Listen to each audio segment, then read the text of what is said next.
second Idiot Collective Bikers Hangout. And already, we've just been having a little bit of a gas, but already we've got a good few members in the on the site already. Down the bottom here, I'll start off.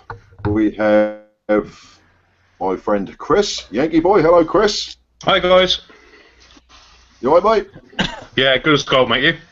You? Good, my man. Yeah, I'm good. Yeah, been very busy, sort of. Well, you know what I've been doing, actually. It's all two-wheeled based, mate. It hasn't stopped, mate. You know, at work I'm looking. I've just been digging deeper and deeper, but we're getting there, mate. We're getting there.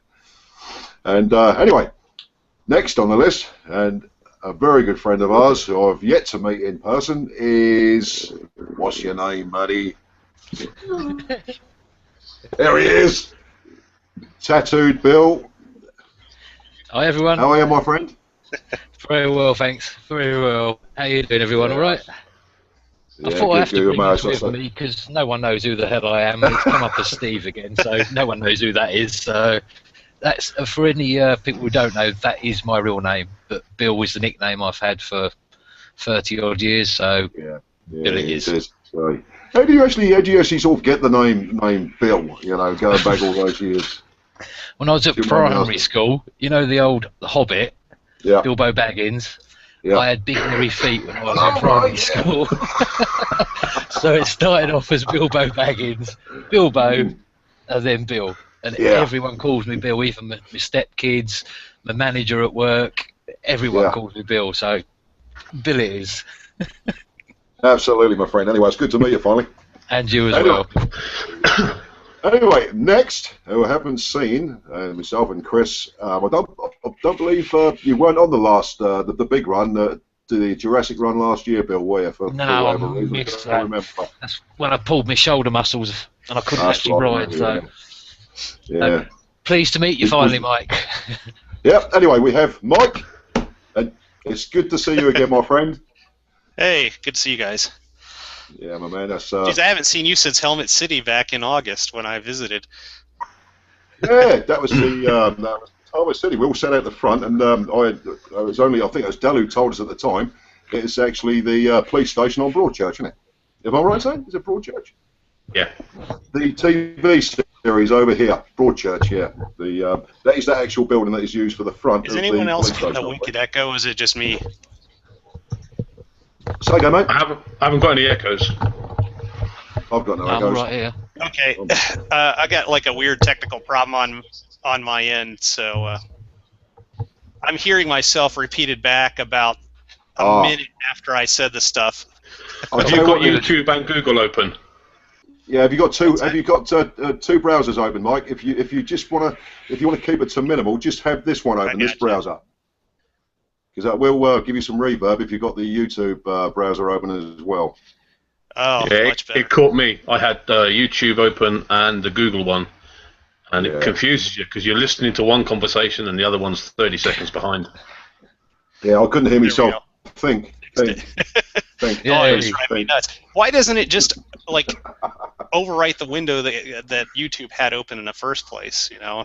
Hey, that's Google for you, mate. I think, that's. I thought I was Google. going on an acid trip I didn't know about there for a second. I was like, what the hell is going on here? Yeah, I think it's Google having some fun with you because we've all done it, and everybody's sort of, on a hand thinking, hold on a minute, where's the reverb coming from? And everybody's echoing like hell. Oh, this was like a minute delay, though. It wasn't even like a short delay. It was pretty bad. It was driving me nuts there, but no, I got sorted out now, so I'm not losing my mind anymore. At least not fantastic. now. Well, tell you what, mate, I can't be all there. I just bought a Triumph, right? Yeah, you do. You did. That is a really nice looking bike. Yeah, that is. That's not one you can miss, is it? No, yeah. Not in that colour. Well, at least it's not black, right? No, true. I just couldn't believe that you know. I thought, he's gonna go for a Suzuki. He's gonna go for a Kawasaki. He might even go for a Yamaha. Oh, no, I was looking for a VFR Honda. Is what I was looking for. Yeah, you bought one of those rare things called a Triumph.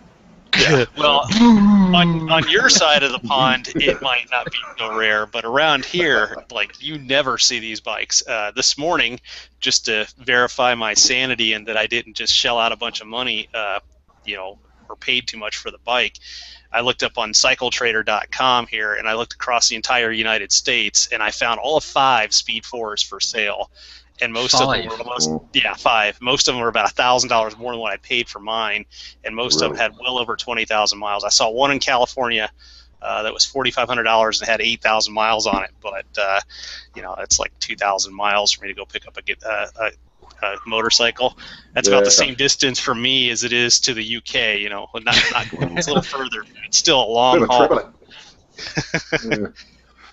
Be a great ride. Yeah, fantastic.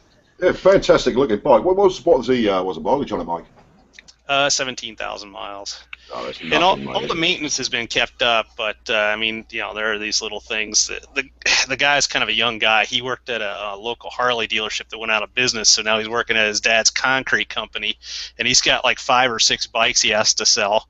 So apparently, when you work in the business, you tend to pick up used bikes, fairly quickly, and he was unloading them to pay his bills. So How you finding it? All right. Oh, it was a beautiful. I mean, other than freezing my ass off on the way home, we don't have potholes here. We have lunar landing craters, is what we have, and there were parts of the road I had to stand up on the pegs in the bike and ride it like a jockey on a horse because the bike was just undulating like this across potholes. The Triumph Scrambler. That's what you wanted. Well, unless I buy one of those new, those almost never come up used around here. Usually I'll find a Bonneville, and it's almost never one I really want because it'll be some odd color. Like, it seems like orange and white tends to be the T100 Bonnevilles I see everywhere. It's like you guys get the best color choice, and then they send all the shitty colors to the States and let us get those. Except for black. Black is always available. But, universal, that is. How's it compared to your other bike? Well, it's interesting. The Magna has a crazy amount of power, and it's about the same weight, but the Speed 4 has definitely got more acceleration. It's probably a factor of the gearing and the fuel injection. And I know it's compared to the TT600, everything was remapped fueling system wise. It makes less power than a TT600, but it all comes in at a really low RPM, so it's pretty streetable. I mean, the Street 4 is a good name for it. I had a 2005 FZ6 Yamaha, and I bought that bike brand spanking new, and this bike with 17,000 miles on it actually rides and performs better than a brand new Yamaha FZ6 did back in 05. So it's a nice bike. Yeah. It does look a nice bike. So far, my only gripe about it, other than just like the little niggles about the guy removed the turn signals and then just threw them away, and the kind of stupid crap, made his own tail tidy and all the brackets are gone. He didn't keep any of that stuff. Is that I might have to consider a new top yoke mount to put handlebars on it, because you're saying. Yeah, it's got clip-ons on it, and even though the seat height is really low, I felt like I was leaning over a lot, and I don't know what it is about the nerves in my hands, but after about an hour my hands started going numb, like a lot more than they do when I ride on the Cruiser. I've got some really cool new grips that are really squishy. They're like they call them dual durometer. I guess it's it's a fancy name for saying 2 types of gel rubber, and they're pretty squishy. I'm going to try those out to see if they take some of that vibration away. And not having mirrors on a bike sucks. That's scary. Yeah. I think different bikes require different grips. The Triumphs, the triples can be a fairly buzzy setup, as can a lot of 4s, can't they? And I found that I've just focused it. I mean, you don't feel the buzziness in the handlebars so much. It's just that your riding position and having, what I found is my wrists were kind of like this the whole time, it's putting more weight on it. Or if it had regular handlebars, your hands will be more like that, and I think that'll be more comfortable. But that top yoke is made by LCL, I think, and it's almost $300. And if I'm throwing $300 into the Speedy, I'm going to be buying a new muffler for it, because that stainless steel bazooka that's on there looks ridiculous. Yeah, that is huge. It's so quiet too, you know. I grabbed a handful of throttle and like. I'm like, where's the noise? I was expecting it to, piss off the kids and the neighbors and all that kind of stuff. And it's Triumph's first electric bike. That's what it was. Yeah. Just a quick one, Mike, for you. Did you hear our friend Johnny Cactus start up his SR250? Did he what? Because everybody else has heard it. Yeah, I heard it down here. Yeah. I didn't catch that he fell off of it. No, he started it up. The old SR250 started that up. God, oh yeah, it's loud. No, I haven't heard it in the U.S. yet. I don't think it's that loud. But... Can't be far off. And I just got we got Scott Iron Slim has joined us in the Q&A saying, "Evening, gents." Oh, I've got to put my glasses on for this. Evening, mate. Evening, Scott, mate. I think Wegs wins the most broken in collective hat contest. Really? I'll tell you the reason for that is because my wife's Labrador got hold of it. As you can see, it's all been chewed at the front, and that is actually that's tyre white, that is, and I had to fill in the black and the chew bits. Hipsters pay extra that's a money brand new hat. to pick up clothing, so you could sell that for 10 times what you paid. The worn-in look. Yeah. That is a warning look, bit mate. like me, really. It's like your boots years ago when you... Well, I don't know. Look at the rest of us, mate. I was supposed to tidy myself up today, but I just haven't had time. Tux and tie. No. Anyway, moving on to Chris. What's the news with you, buddy? What's been happening? All work, mate. No play. Really? Yeah, pretty much. I mean, I've had a couple of little goes out, but not like very long rides. A couple of hours here and there, and stuck a couple of new videos up. Went out for breakfast with one of the guys in the group the other day. That was about it. All right. Who was that? Really strange weather. Went out on the bike, and the front camera, the SD card in the camera was dying, to say the least, but the picture looked dark. And when I got it back and I was processing it, I looked at it, and it was like camera on the front, camera on the back. Looked like just two different days when I was out riding.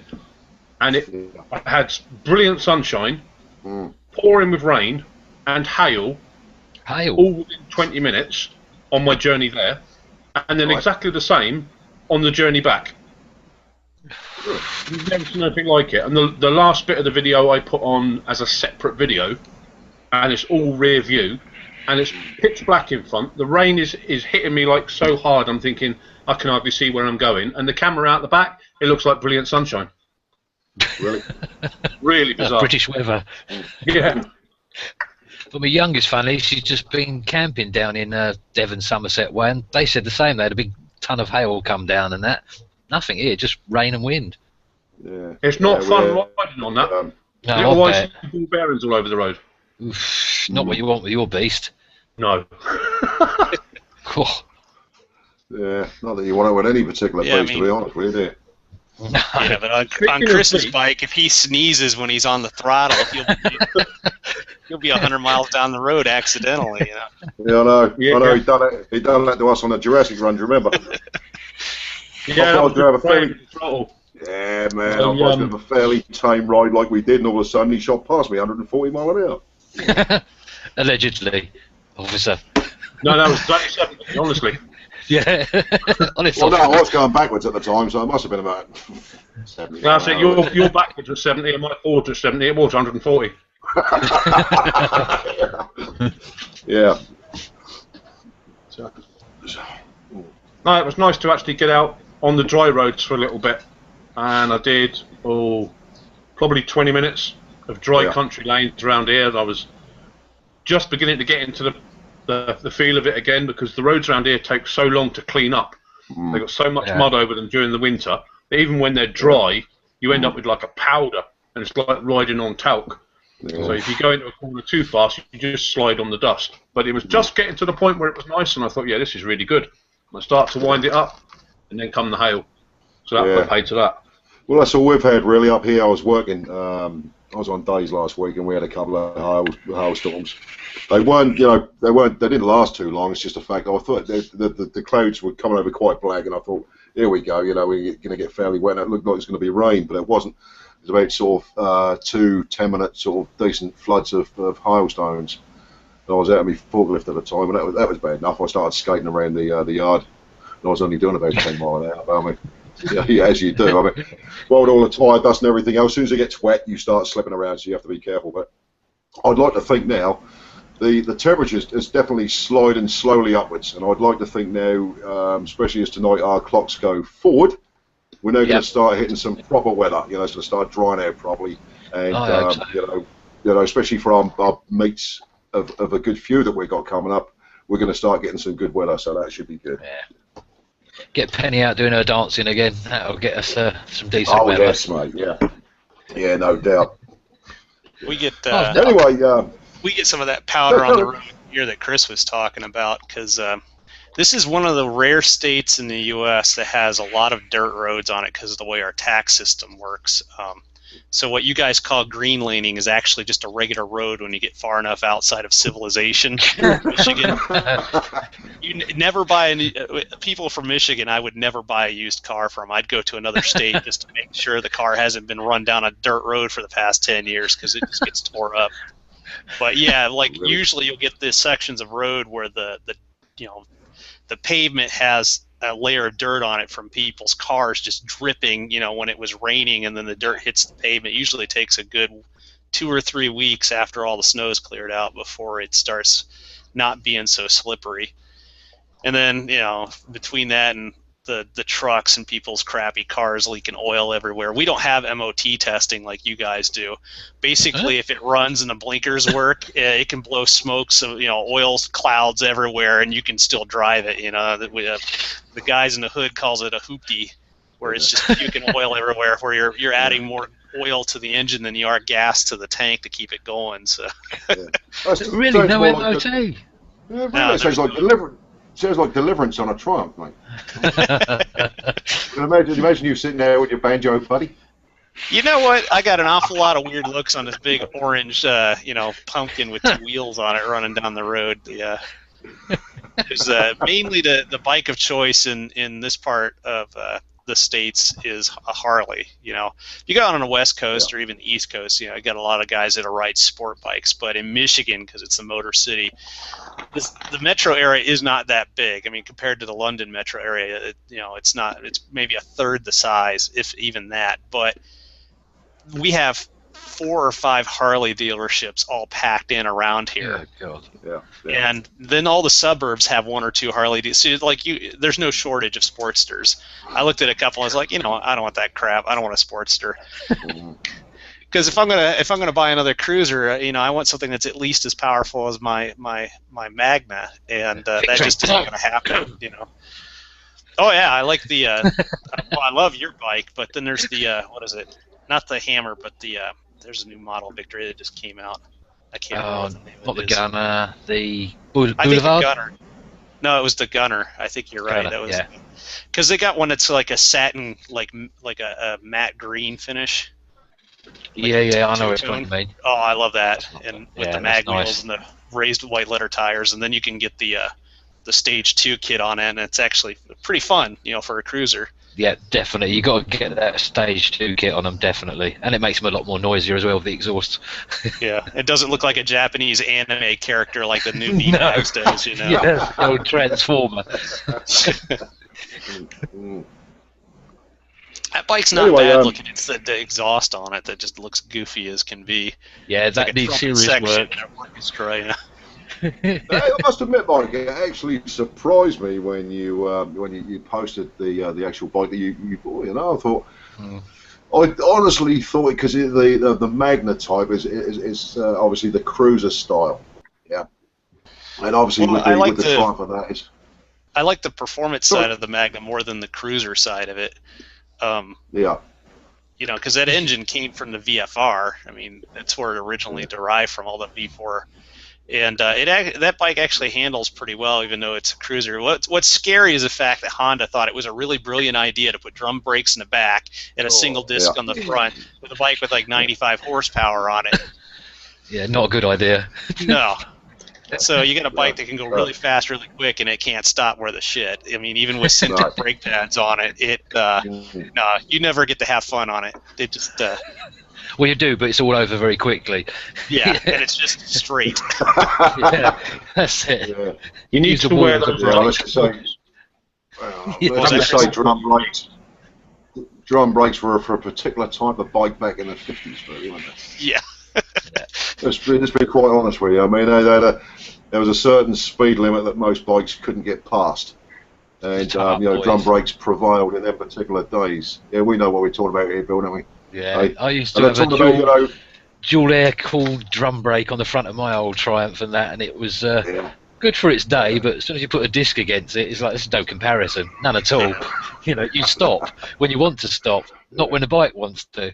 I had a 1977 XT 500 Yamaha, like enduro bike, and it had front and rear drum brakes on it, and it was a great fun bike to ride, but riding it on the street and having to stop at all, it was horrible. The drum on the back was bigger than the one on the front. I mean, you can break the cable, you're squeezing it so tight, and you would never lock the front wheel. Just isn't going to happen. No, I wonder why. That makes you wonder why Honda fear that. Really, is your Magna? Is that the one with the solid rear wheel?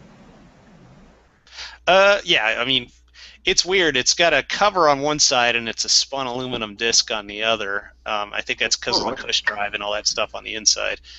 And what's interesting is, like, I've seen people retrofit it with some other year Hondas because they like to carry over some parts. But the shaft drive is the other thing about the bike that. It's kind of cool maintenance-wise, but the thing that sucks about it is when you're downshifting, you get axle jacking on it, and if you downshift at too many RPMs with a shaft drive bike, the wheel will actually skip. You'll hear as it skips between the gears, and it'll scare the shit out of you first time you do it if you're not prepared for it. It's like, whoa, what was that? I used to find as well when I used to crack mine open, the back end it felt like the whole back end was twisting. Just where the power was going directly to the shaft drive, and away it went. Yeah, well, the main reason I got this bike, and I bought it back in 2009, because the very first bike I started out on was a friend of my dad had a 86 Magna that I bought secondhand, and I've had multiple Magnas, but I've always wanted the Super. It's like the only one I really wanted, just because it looked cool.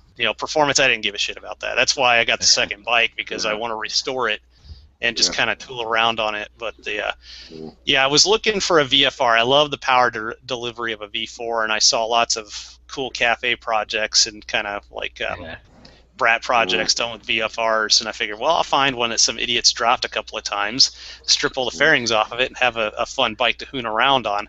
And I just can't find them. The ones I find have 50,000 miles on them. People just ride them right into the ground. Whoa. And just casually last weekend, I wasn't even planning on buying a Triumph. I just happened to be looking through Craigslist, and that was like the ad had been up for 3 days, and that was the last time I had looked, was 3 days ago, and it was on the first page. So I called the guy, and I just went out the same day, and then I bought it. So it's about what I was looking to pay. You quite like the old Speedy, didn't you? Yeah, it was like the old Speedy, like Copperfish's one, didn't you? Yeah, I wanted a Speedmaster. I test rode one. Let's see, was it 2003? I gotta put it up on Photo Bucket so I can post those photos on the forum. But in 03, my wife and I went down the Daytona Bike Week in Florida, and I had a 96 Magna that was purple and white.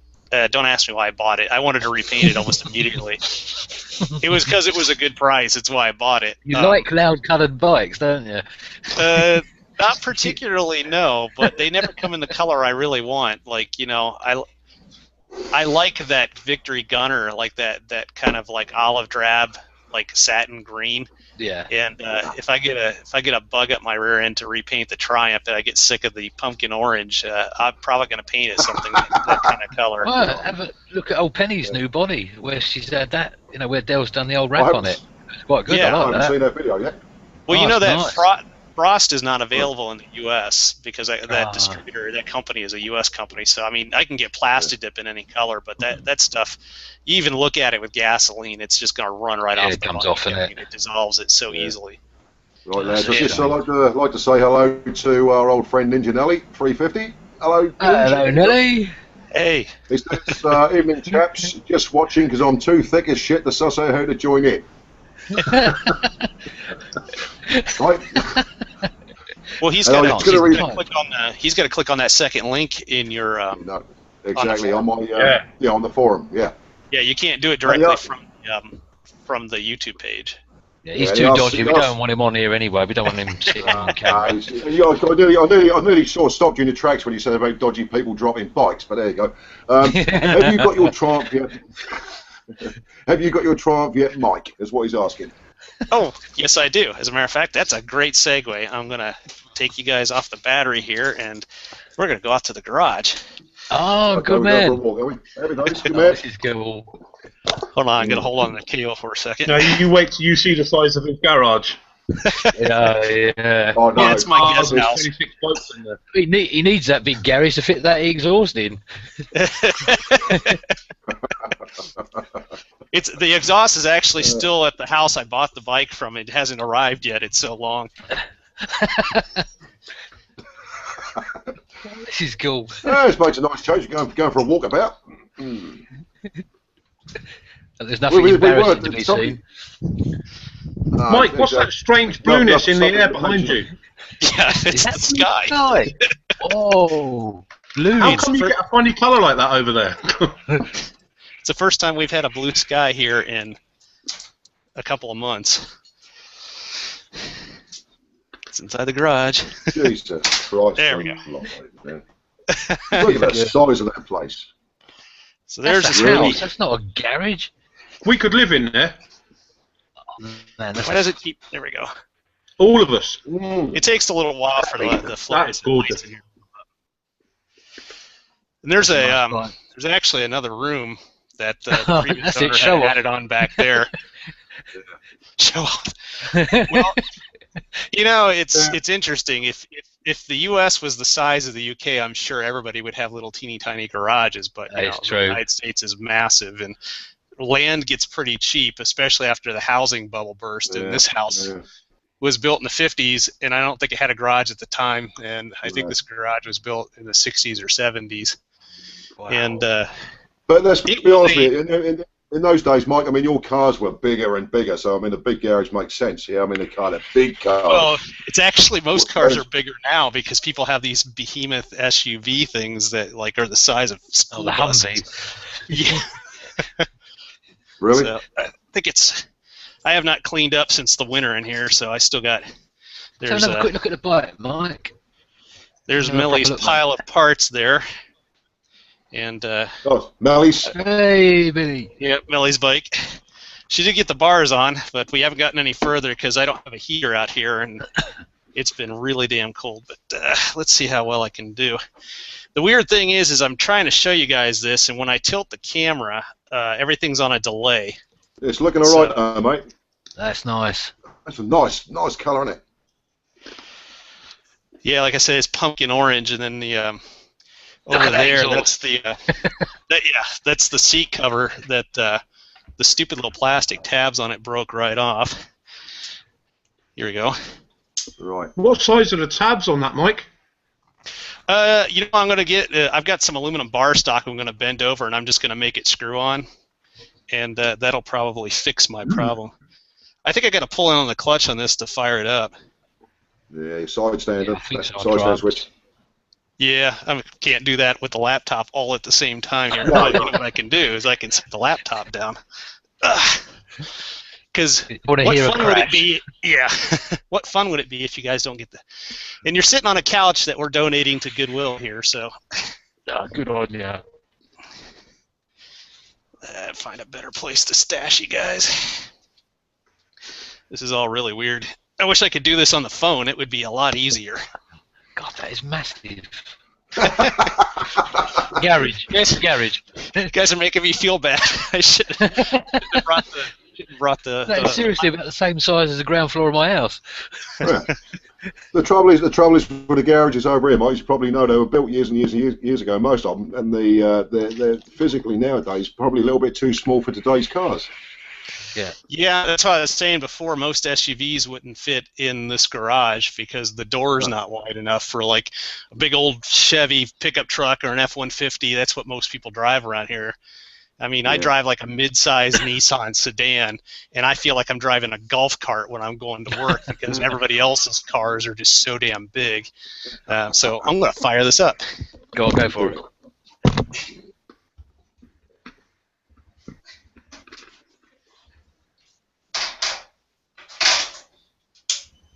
That looks really good for that.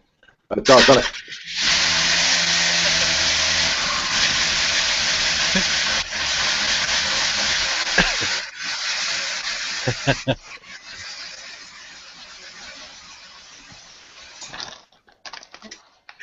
Leave it running too long so I can pass out on the fumes. I was just looking at the Bill.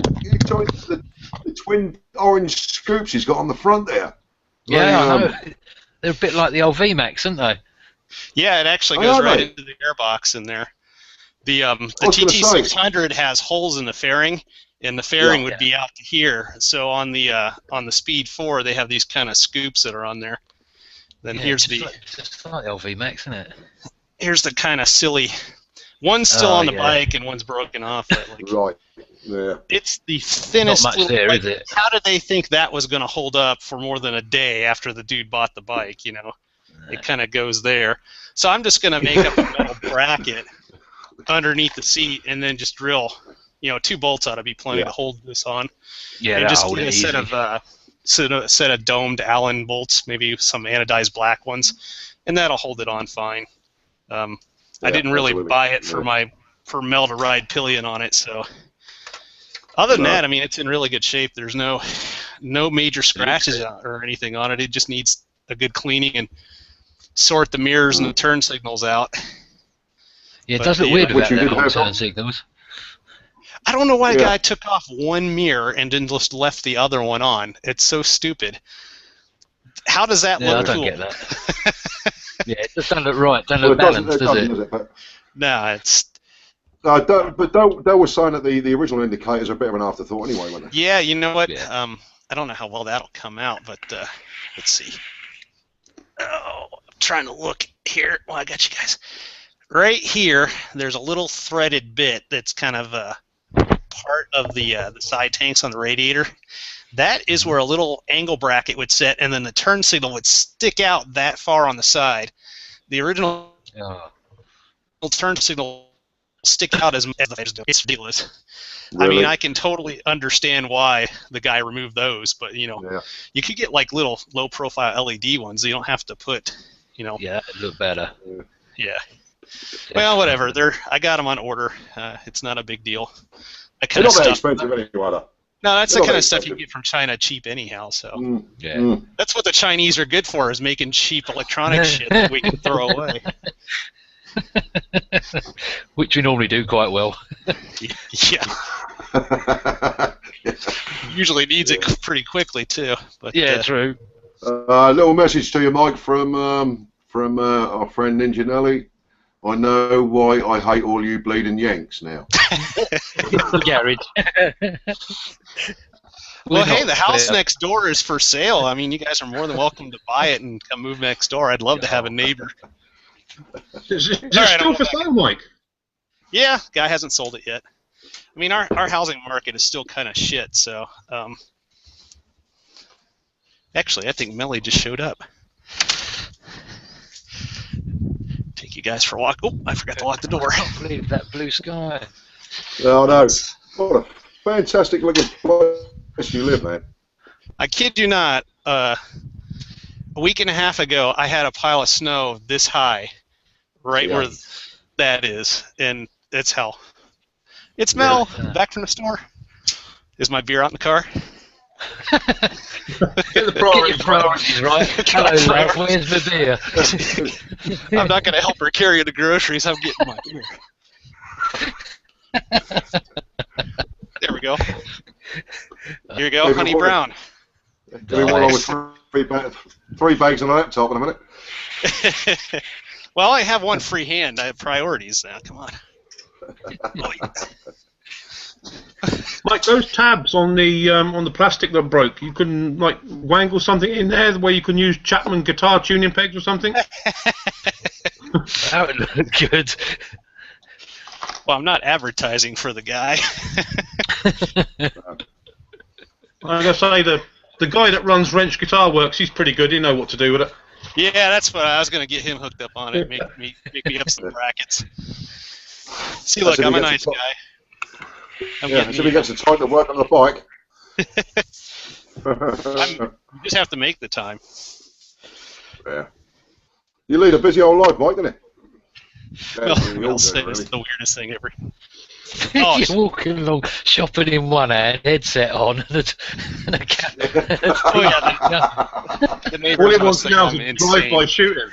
Yeah, and you wonder why there's no neighbour next to you. I wonder why. Well, that's the house, and you can see they have a pretty nice garage also. You know that That's a green garage. lawn? I thought that was a house. Yeah. So did I. Honestly, I thought that was the house. That dude's lawnmower's been sitting outside since last summer, and no one's nicked it yet. Blimey. That wouldn't last 5 Guys, seconds over here. The guy's kind of adult. You know, you say that. There was a friend of mine had a three-piece suite, and he just wanted to get rid of it, and he put it in the garden, in the front garden, with a sign on it saying "Free. Please help yourself."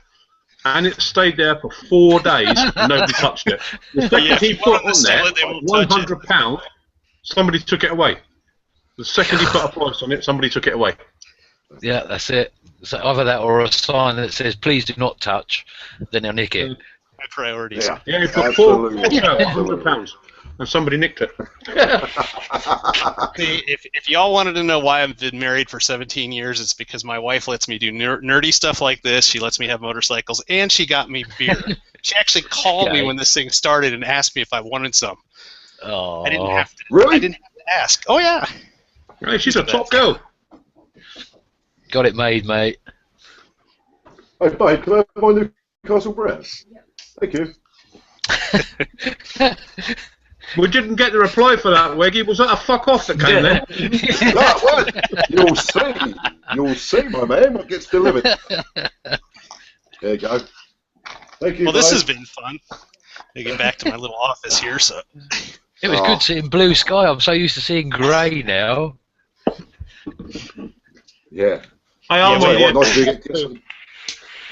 Nice to get some light in the house for a change. We got two seasons, winter and not winter. Mm. Yeah, but winter hits strikingly hard where you live. Cool, Oh yeah. Well, at least you can tell when you've got winter. Yeah. For us, it's the same all year round. Yeah, it's true. It's far out, yeah. So I reckon shades if of you was grey, in a coma and you woke up after 2 years in a coma, you wouldn't know what month it was by looking out the window. No, definitely not. Definitely not. You'd have to go all the way back to 1976 to be able to do that. Oh, yes. Yeah. Yeah, I mean, That's because of all the pollution made by motorbikes, isn't it? You know, I think a lot of it is the global warming, because I can remember my parents telling me we used to have a river near where I lived when I was young, and every winter they used to roast an ox on the ice. Yeah? Every winter. Yeah, but which would you rather have? Like rainy kind of season or having snow up as tall as your eyes all the time? Because that kind of sucks too. I'll have Least you to can ride eventually- on the rain, isn't it? Yeah. Eventually you run out of places to pile the global warming in your backyard as you're shoveling it constantly. I don't think he's really bothered, mate. I just think he preferred roasting an ox on ice, mate, to be honest with you. Yeah, it's just what you don't need ice for that. You can use the neighbor's backyard. Just need plenty of bread and some mustard. Yeah. A lot of mustard. Hey Chris, didn't you tell me that you were able to actually find moon pies there? Yeah. Awesome. Yeah, we found somewhere that sells moon pies. Because we had a little exchange, moon pies for proper British tea, and even though I can get Twinings here in the States, it's not the same. Like, I actually ordered Twinings from Twinings' website, and I got like $100 of Earl Grey, and the packets are different. Like, the leaves aren't even the same. It's like they take all the shit in the bottom of the bin and put it in a box and send it over. It looks like pencil grindings. It doesn't look like tea. Yeah, they won't know the difference. They drink coffee. They don't give a shit about it. That's it. They wipe their ass with it a couple of times before they throw it in the box. Tea party this, you know. Hey, anytime you want any more, mate, just shout. No, that's okay. I'm still working on some of the stuff that you sent me. You know what? That's made me think. I think going back about a year ago, Chris had his introduction video, and if I remember rightly, it started off outside, Chris, and then he went inside your, your mobile home, and then I soon got onto the fact that you'd been sent some cookies or something from Mike, wasn't it? That was the moon pies, yep. He spent the next 10 minutes eating, right, while he was sort of talking us through this welcome video, and then at the end of it, he said, "Well, I'm thinking nearly at the end of the second box." Right, because the first box has already been finished before it even started filming. Well, but honestly, I believe it as you. To Chris's credit, his wife destroyed that. It wasn't him. Yeah, she had a box of them within. Well, must have been within 2 hours. There was a box gone. Yeah, I think the word decimated come up or something like that. Yeah. Yeah, I think it was 12 in a box or something. I'll take that back again, mate, if I weren't you. Well, they're chocolate cookies with a blob of marshmallow on the top of them. I think it is a good way to describe them. But you guys call cookies something different in the UK, don't you? Yeah, the best way of describing them here is they're kind of like a wagon wheel. Right. Do you have wagon wheels in the States? It sounds familiar, but that might be one of those regional things. Like, I was actually lucky to find moon pies around here because it's a southern thing. Like, down in the southern states of the U.S., that's usually where you find moon pies. But I'd remembered seeing them when I was a kid, and I figured I'd dig around the local grocery store, and I lucked out. I bought every box they had. So it just shows you didn't have very many boxes on the shelf, but the expiration date was still good, so they hadn't been sitting there forever. Wagon wheels, Mike, originally they started off as a 19-inch rim, and nowadays I think they're about a 16-inch rim, mate. Yeah. The tires fit on them better that way. You get better choice. Quite a bit smaller nowadays. And when I was a kid, they always seemed sort of big and as big as your face. You know what I mean? It took you half a day to eat the things, but nowadays they're because your hands were smaller then, Mike. Next time. Yeah. I guess it's all size relative. Lots of things seem smaller and bigger, don't they? Oh yeah, no doubt. Well, we're going the other direction there. As a matter of fact, I will tell you, I am celebrating my 49th birthday tomorrow. Congratulations. So yeah, well done, mate. Right, mate. Yeah, I finally got there. Well, I'm not half century yet. Not quite, mate. Yeah, you're not quite. I mean, I know Dale's just got there. I got 6 more years till I catch up with you. I'm 43. Yeah, shush, a lot of you. I'm 51. You're how old, Bill? Well, 51. You're only 1 year older than Dell, right? He just turned 50. Yeah, he caught me up, and then he took great pride in sort of telling me that I've now gone ahead again when his birthday happened.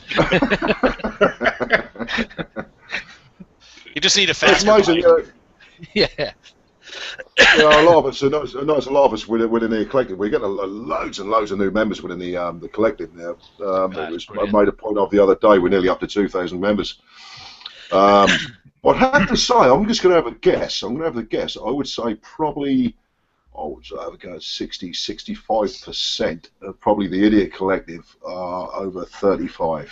Yeah, I say that. There seems to be the people we talk to. I know we got a good few youngsters coming in. Not so many of the teenagers. We got quite a few sort of 20-year-old pluses coming in with the likes of going through their mods with their the tests as they do nowadays. But yeah, I sort of thinking. I was looking at looking across the board, and we seem to be our bikers are more senior nowadays. I don't know if that is definitely the case, but we're we're definitely a crew that's grown with the bikes over the years, and we're still growing with the bikes, you know. And I think I'd like to think that motorcycles are going to be, you know, as popular with the youngsters as they were with us when we were youngsters. But you know, I don't really think they are nowadays, to be honest. We're not with the introduction of scooters. I don't know where it stands with bikes now. I think it's all the hoops they have to jump through now. Because you think when we had ours, it was a quick test, 250, and then any bike you like. Now they've got to do all these different mods and tests and jumping through left, right, and you know, I don't blame them for not wanting. I think they actually want to ride the bikes. It's the fact that there's just so much legislation that sort of stops them, plus the cost, obviously. Yeah, absolutely. I mean, it's a big point that we made. There was another hangout with Mr. B and a few good lads, and that was a point that was made about the CBT. Now, we all obviously agree the CBT itself is a good thing. The traffic's a lot busier nowadays than it ever was, and it's going to get busier. In the days, obviously, when we were all pretty much of the same age here when we started riding bikes, we just hopped on a 50cc bike. You rode it with L plates. You rode it until you were 17, and that was it. You had L plates on a 250, so on and so forth. You went and did your test, and that was it. That was it. Yep. You went from a 250 up to whatever you wanted. No restrictions, no nothing. Yeah. Like cars. Even to the point where once I got my motorcycle test, I think you know, I think at the time I was saving up to get married at the time, but I had a GPZ 550, and at the same time I went and bought a Super Robin 750, which people take the piss out of. Nice little three-wheel car. They're good. But the simple fact was, I didn't have to take my car test until my boy was born in 1998, and I wasn't. If I hadn't started a family, I probably would have bothered. Quite honestly. I was the same, mate. I didn't do my car test till 2000. You guys are going to hate this. Well, every state's a little different, but in Michigan, you can take a one-day state-approved motorcycle safety course. You don't even have to take the written test, and you can take your certificate to the local Secretary of State office and get your license, and then walk into a Suzuki dealer, buy a brand new Hayabusa, and go kill yourself. No waiting. And you probably all in one weekend, and probably get financing for it too. You know. So, I remember my mate when he passed his test on a little 250 Kawasaki Limited, a single cylinder one. I think it was about 80, 85, 75. flat out, really giving it some. Yeah, that's it. Yeah, and then he went from that to a 1000J and crashed it. You know, it's just mad. But now there's too many hoops to jump through. If they're going to do it for the bikes, they should do it for cars. I think I understand some of the progressive licensing for bikes, but the way you guys, from my understanding, reading on the forum, I mean, there's so many hoops and tests to jump through. I mean, some of it has an overlap. Like, I'm not sure what that was. Like, where you guys have to have it restricted to a certain. Is it a certain horsepower? 49 bhp, I think. You know what? It almost seems like not worth doing that intermediate step. You just ride the original bike, your beginner bike, until you can get beyond that. But between that and like what I was just reading today about the, lovely air pollution tax for the clean air zone around London. Yeah. Is anyone monitoring all the methane coming out of all the bureaucrats that create the laws? I guarantee you that's more pollution than the bikes are putting out. It's just ridiculous. That I couldn't believe that when I saw that. How they can compare a bike pre-70s, 2007, wasn't it? Yeah. 2007. It's like they're not going to be chucking out that much more blooming rubbish, are they? No, they're not. Not at all. And you know the silly thing, I mentioned this before. I mean, because of the taxes. I mean, I'm in a position now where I've got 2 motorcycles, possibly going up to 3, which is my choice. There's no big bone, I've got the chance. Is that your birthday treat, by the way? Yeah, something like that. But the point being is, my wife has now got she's got a newer car. She's got an '09 Ford Focus. It's a 1.6 TDCi. Okay, and it costs £30 a year to tax. Yeah. Cool. Now, my ZZR11, which you all know, that cost me, I think, if I'm right in saying, it's at £44 for 6 months, I believe. About that. And I've just bought a little run around for work with an XJ600, and that is 40, 43, 44 pound for 6 months as well. So already I paid £80 for the use of 2 motorcycles for 6 months, as to my wife paying £30 for a car for a year. Yeah, and that's all based on supposedly emissions, rather than ridiculous. It's crazy, mate. We're talking two-wheeled vehicles, and the output on them. They can't be producing that much emissions, surely, bikes, compared to a diesel car or something. That's just it's just greed. It's money, isn't it? It's money, mate. And it's going back to the CBT, all the hoops, and the rigmarole. This, in the going for the license nowadays. Even to be quite honest with you, I haven't really looked at it in depth, but the amount of, like you say, hoops and restrictions and age limits and what you can and what you can't ride at any one particular point in time, and how many times you have to, go if you for whatever reason you don't go for your test, you have to retake your CBT. How then many after 2 years as well, isn't it? Yeah, absolutely. And how many tests you end up having to take, I do not know. I know there's a thing where you get to a certain age which is called direct access, but you've got to pay for that as well. Why don't they do that for cars? I don't understand why they've singled out bikes as this enemy of the state sort of thing. Why we have to jump through so many hoops when car drivers can just get in. I can get in the Ferrari and drive it. My theory on it is, I was going to say, my theory on it for you guys, I mean, what I've read, it probably has to do with what it costs the NHS, right?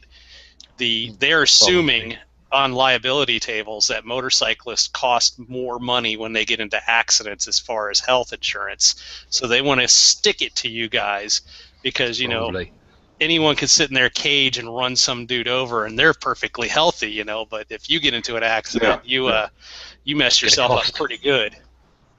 Yeah, probably they're just passing costs on from one side of the government to another. That's what I think's going on. Oh, really, to be quite honest with you, it'd be so hard to try and break down and get the official information on that, to be honest with you. I mean, we've always, as motorcyclists, we've always lived against the grain. Let's be honest with you, we have done. Yeah. It doesn't matter. We try, and as you grow older, you become more mature in the way that you ride. Let's be honest, we've all hooned about as youngsters. Yeah. And occasionally, we still can now. You do it in a civilized fashion, and what we try and do, obviously, is promote the not only the excitement of motorcycles and the enjoyment that you can have, but also the safety side of it. Mm-hmm. Obviously, this is where the CBT and the community, man, you will not get a better community of people. Let's be quite honest with you. We all go to work. We all have our home lives, and this, that, and the other. But let's be honest, a bike life. Even though I was away from it for 16 years when my kids were growing up, I've come back into it last year, and it's really it's took me back all those years. The years that I was riding bikes, and the community spirit, along with what we've got within the form of that, and doing the meets. I've only made one last year, but we're doing quite a few more. And the people that we speak to, you lads, all you lads on here, and the people within the community itself, is fantastic, mate. You can't beat it. Everyone I've met has been brilliant. I know I can go up to a group of bikers, no matter how fierce and evil they look, and I can just have a yak to them. You don't see that in any other form of, thing. It's mad. No, I don't think you do. Every single meet I've been on has been absolutely fantastic. Everyone I've met has been friendly, and I call them friends, because they are. You just got that common bond the whole time. That goes beyond country boundaries too, because you see that same kind of friendly, brotherhood even here in the States, and it doesn't matter which state you go to. And I bet you it doesn't matter what country, and I think the reason why is because everyone understands why you do it. There's the they don't have to last, part of it. Yeah, there's that visceral part of it, like just being out in the air and feeling it. And the other thing is it's the respect. Everyone knows that you take the risk for the reward, and I mean, it's not. You aren't kidding yourself and saying, "Oh, this isn't dangerous in any way." I mean, you mitigate the danger as much as possible, but you do it because you enjoy your life. You only got one life to live, right? You can't just sit yourself in a little box. Yeah, exactly. Spot on there, mate. Spot on. Yeah, and that's why bikers are so friendly, I think, is because you all understand it, because you do it. You're that close to death every time you go out. Yeah, especially if you're passing someone on their phone and they're not looking at you. Oh, yeah. I had one the other day. I had some old dear about 70 in the top of a range C-Class Mercedes, right up me backside at a set of traffic lights.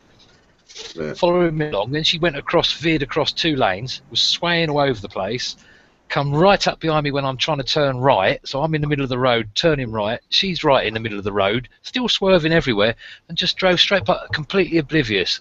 She wasn't on the phone, I don't know whether she was having a fit or what, but she just cruised up the road in this brand new Mercedes all over the road. It's funny is that I've got a ton of footage that I never put together in the 3 videos I put out for the Jurassic ride that we did in August. But I've got the clip of those 2 assholes plowing through the whole line of bikes. And you can see that, like, you know, Mel and I had got all the way off. The bike was basically in the grass. And that one clown was about 6 inches from the side, the pannier bag on the right side of the bike, just coming through, and there was nowhere else for us to go. I mean, that was right at Mel's leg. Like, how someone has the attitude that your life isn't as important as them getting to some place at like a minute and a half faster or whatever time they think they're saving. And they seem totally oblivious to the fact that you are so vulnerable. They don't seem to cross their mind that they're driving a couple of tons of solid metal and you're out in the open. They don't even seem to consider that ever.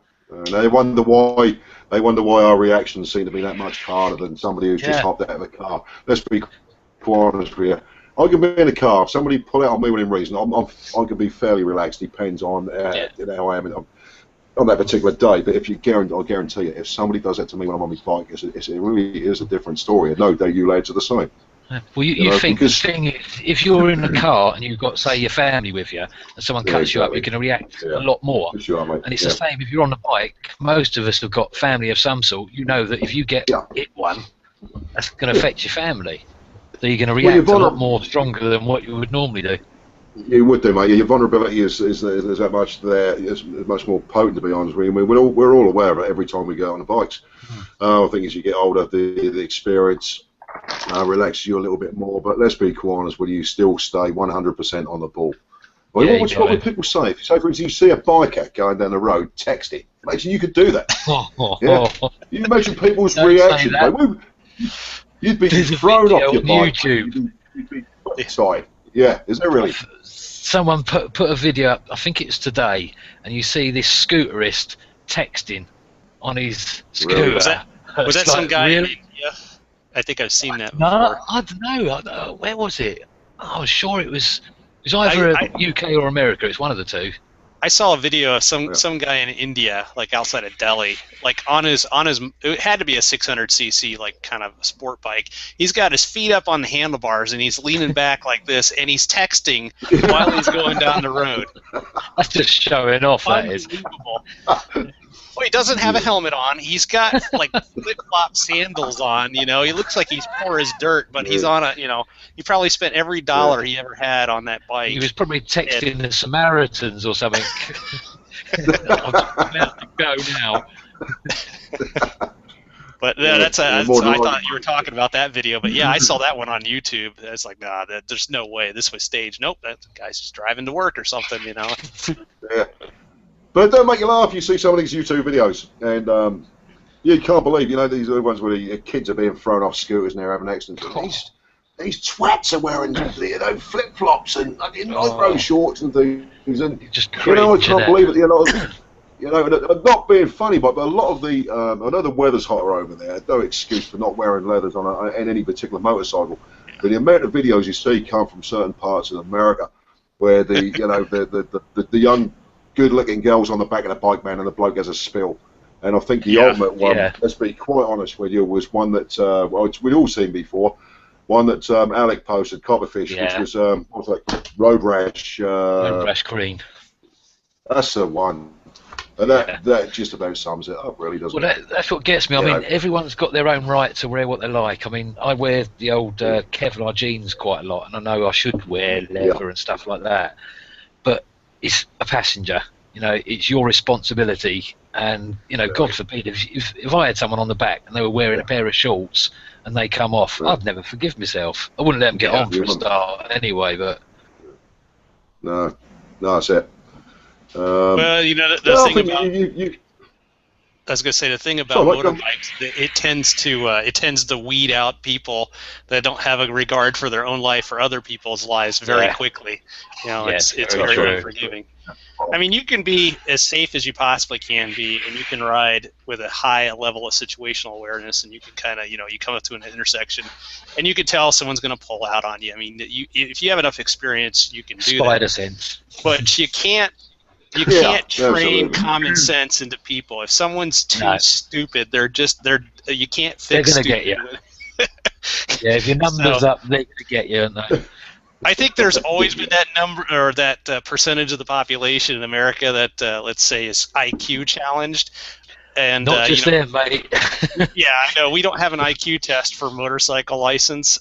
So, you know, that with technology and the internet, now that more of those people, it seems like more people are being like idiots on, well, not our kind of idiots, but like, you know, unusually reckless and careless on the motorbikes. It's because of the technology. You know, everyone's phone now has a video camera built into it. So, you know, in the past, you always heard stories, you know, oh, this guy, he was doing a wheelie and he wrecked his bike. Well, now they've got video of it and it's on YouTube. You know, before it was just a story. Now you actually see what's going on. And, you know, then you got kids who want that fame. I see a lot of kids out there doing, you know, they want to do the stunt riding tricks. They don't want to take the time it takes to learn that kind of stuff. And so they get on the parking lot and they think they're going to do, you know, a breaky or stoppy, and then they go flying over the top of their brand new sport bike's handlebars and captured on YouTube for the world to see just how stupid we are. Yeah, exactly. How stupid are they filming their own practices? That's crazy. Anyway, just going back to the Q&A, we've got our old friend Ninja Nelly. Quite a few, what was I say, questions, quite a few poses up here. How much are those guitars worth behind you, Mike?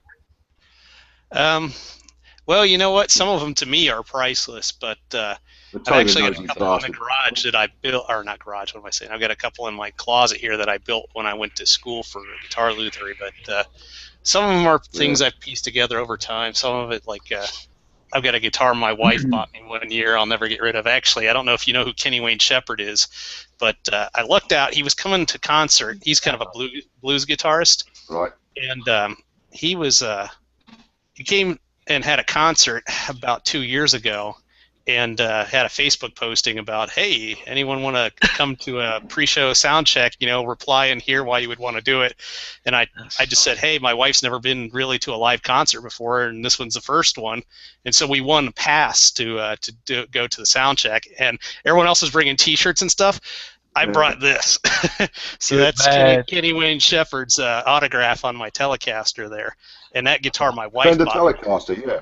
Oh yeah, it's that's worth some money. It's kind of pre-beat up to look like it's from the 50s, but that guitar's pretty new. Like it's been relicked to look old, but I've got more guitars than I need.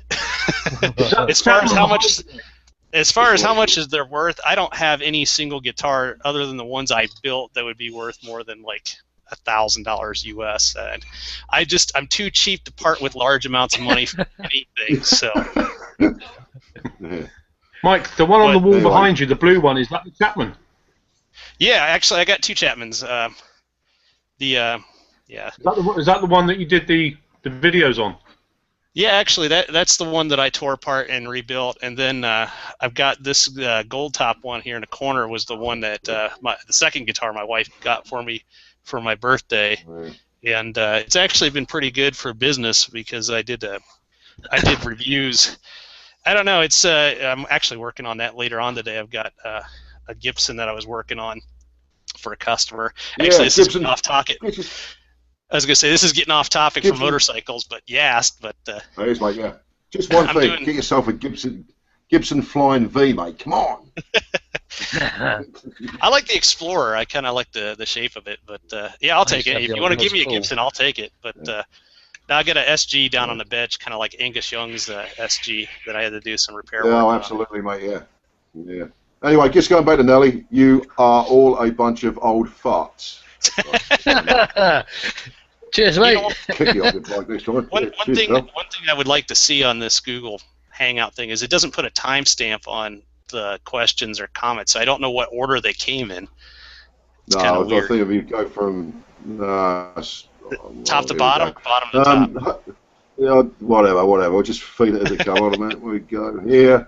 Holy shit, you old wig. Right, okay, mate. Splendid stuff. Any news on the bike yet, Weggy? Yeah, I've got an XJ600 for work. That's all you need to know. Right? Not telling us anymore. Speaking of bikes, Weggy, what happened to the one down in Surrey? No. Still a secret. You know about that, do you? Yeah, I was surprised the information didn't get out sooner. What it was, and I'll be quite honest with you know what I'm after, Chris. Yeah? Yeah. The next 12R. Yep. Anyway, Steve, good old boy. Steve went down there. What's his name on the site there? Steve, Big Steve. They always turn up the meets. Yes, well, anyway, he went down to look at the bike for me down at GSX or GS. Oh, I can't remember now. Memory's terrible. You know why, don't you? 49 tomorrow. Anyway, he went to look at the bike. The bike was a beautiful Kawasaki ZX12RA2. It was advertised for $3,000. I already sort of fairly much agreed a price with the chap himself. Anyway, Steve went in there looking at the bike. He graciously took some good photos and took some video, which he posted up on his YouTube site. And it was great. I looked at the bike closely without actually physically seeing it myself, which was the plan. I heard it running, and to be quite honest with you, something rang alarm bells. And I played. I mean, okay, mics on different systems pick up different things. Now I was just going off my own ears, and what I did hear was I heard obviously some fairly substantial mechanical knocking. Now I spoke to Della Better, and I sort of spoke to one or two other mates of mine who listened to it. We hadn't physically seen it. Only Steve had seen the bike. Now when I listened to it, it sounded like, well, I would describe it was, it sounded like a big end knock. All right, you know what they're like. It was repetitive. It was fairly substantial, especially when Steve filmed above the tank. He filmed closer around the engine, and as obviously he's got closer, this woodpecker effect, this knock, became more and more prominent. Was that valve noise? To be quite honest with you, I spoke that. No, I spoke to Dell about it, and I know obviously having Kawasaki's many times over the years, they can low revs run fairly lumpy, and that's a fairly standard thing with Kawasaki's, especially with the clutch. And if the clutch is not decompressed, and the plates obviously are running loose in the basket, they can rattle. You get basket rattle. Now you decompress the clutch, and the plates get tight, and you let it run off slowly. If that knocking goes, happy days. If it doesn't, the possibility is it could be the clutch bearing itself. It rattled me, and it did sound as if it had like a big end knock. Yeah, best to walk away then. Sorry, yeah. I noticed, you know, if it don't walk away, and to be quite honest with you, I was not prepared to have my wife drive me down all that way for me to hear exactly what I'd heard on the video 500 times.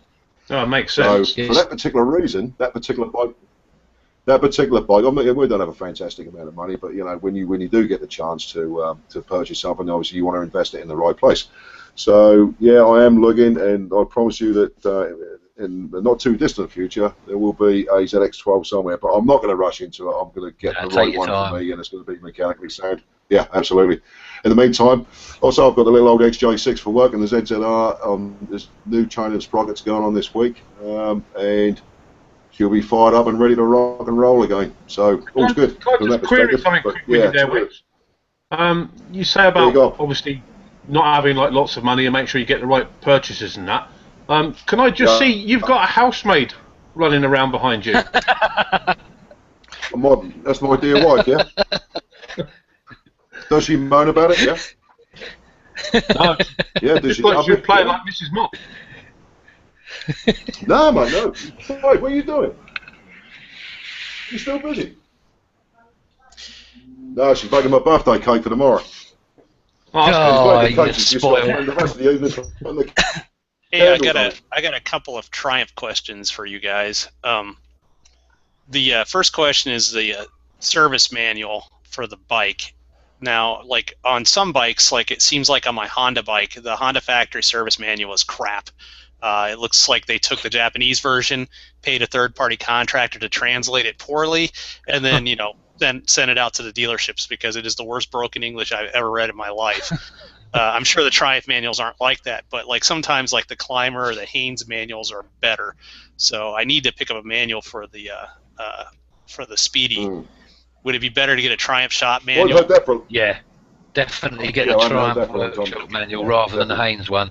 The Haynes ones reconstruct everything. They basically strip everything down and then put it back together again. Yeah, basically, yeah. But at least with the proper the manual, Haynes. it should be fine. Yeah. The other question I had is, what's a good? You put it. Every once in a while, I get tripped up on the delay on my side, so I don't mean to be stepping on people's conversations. No, you're right, mate. You're fine. The next question I had was and I guess this would apply to any bike, which would be useful to anyone watching the video here. What is a good mileage to think about changing out your clutch plates? Like this bike has 17,000 miles on it, and the first thing I did when I checked it out was I tested the bite point of the clutch because it's a cable clutch, it's not a hydraulic, so you should be able to tell by where the bite point is about how healthy the clutch is, and if you're not hearing it slip or anything rattling coming from it. But still at 17K, I'm probably going to be considering changing that out soon, or could I just keep going on it probably for another couple thousand miles and then change it out? Easy, I'd say. What's the adjustments like? Is there much adjustments left on the handles, on the actual top bottom bit? The thing is with the Triumphs, I was reading that because on the particular, I think it only did it on the TT600 in this Speed 4, the cable makes this 90-degree angle right out of the clutch lever, and sometimes when you have to adjust the cable slack, it isn't because the clutch is worn, it's because the cable's stretched out some because of that angle it has to make. So I'm thinking about just buying a new cable anyhow to be on the safe side, because it's got a place where it's hitting the frame and there's no clip to hold it in place, so you can see it's got kind of abrasion wears on it. So I'm just going to replace the cable because I think I saw it online. It was $15, so it's not a huge expense. To be honest, I'd just replace the cable and then see how it feels from there, because that would give you a better judge of it. But I should have thought the clutch should last you for at least 25,000-30,000. I would have thought at least. Okay. As long as it hasn't been heavily used. Sometimes in the States it's a little different because like when people are only riding, 2-6 months out of the year, they get back on the bike and as they're letting out of the clutch and just burning the shit out of it. So, but like I said, I tested. It would have been all right though. I go along with. So I go along with Bill on that one. I mean, to be quite honest with you, if you're still getting if the clutch is still biting well, and you get no clutch slip, then just down to pure adjustment, mate. And as I think, to be quite honest with you, you'll know straight away, Mike, if your clutch is starting to go, you'll feel you'll start to lose a little bit of drive, and then once that's gone, mate, it's just a case of whipping it off, and then just replace me clutch plates, mate, and your springs. Yeah. I can see what Yankee just typed in. Can't see this, but the last question I had is, do you guys? I mean, you can send me a message on the forum, or you can email me is there an aftermarket company to get that clutch cable? Because I'd read, but nobody posted up a link on one of the Triumph Rat forums about where because it doesn't need to make a right angle where it comes out of the clutch lever assembly on this bike. There's no need for it. There's plenty of room for the cable to route around the stem, and I don't know why they did it that way, but it puts a lot of pressure on that cable. I mean, within this much space, it's bending at almost a 90-degree angle through this metal tube right at the clutch lever, and if I could just get a different cable that would also work on that bike that comes straight out, I can easily route it. There's plenty of room for it. Like I said, it looks like they borrowed it from a different bike and threw it on there. Have anything to do with the fairing, would it? Coming out originally from a fairing, perhaps they used it from one of them. Yeah, maybe on the TT600 that might be true, but on the Speed 4, there's no fairing in the way. I mean, it's just open space around there. There's like that much room to the headlight, the back of the headlight bucket. So I was thinking if I could retrofit it with just a straight cable that would work out, I'd probably want to try that. But I don't know. That would make That sense. sounds like, yeah. Because I know with brake hoses, there are different companies that will, like, if you give them the dimensions and the type of fittings you have on the end, they will make you up a brake hose. But when it comes to cables, because they gotta swag the ends on with whatever kind of pressed on fitting it has to be on the end, whether it's a barrel or I don't know what they call those special shapes they put on the end. It's like really fat, brake cables you have on your bicycle. Yeah.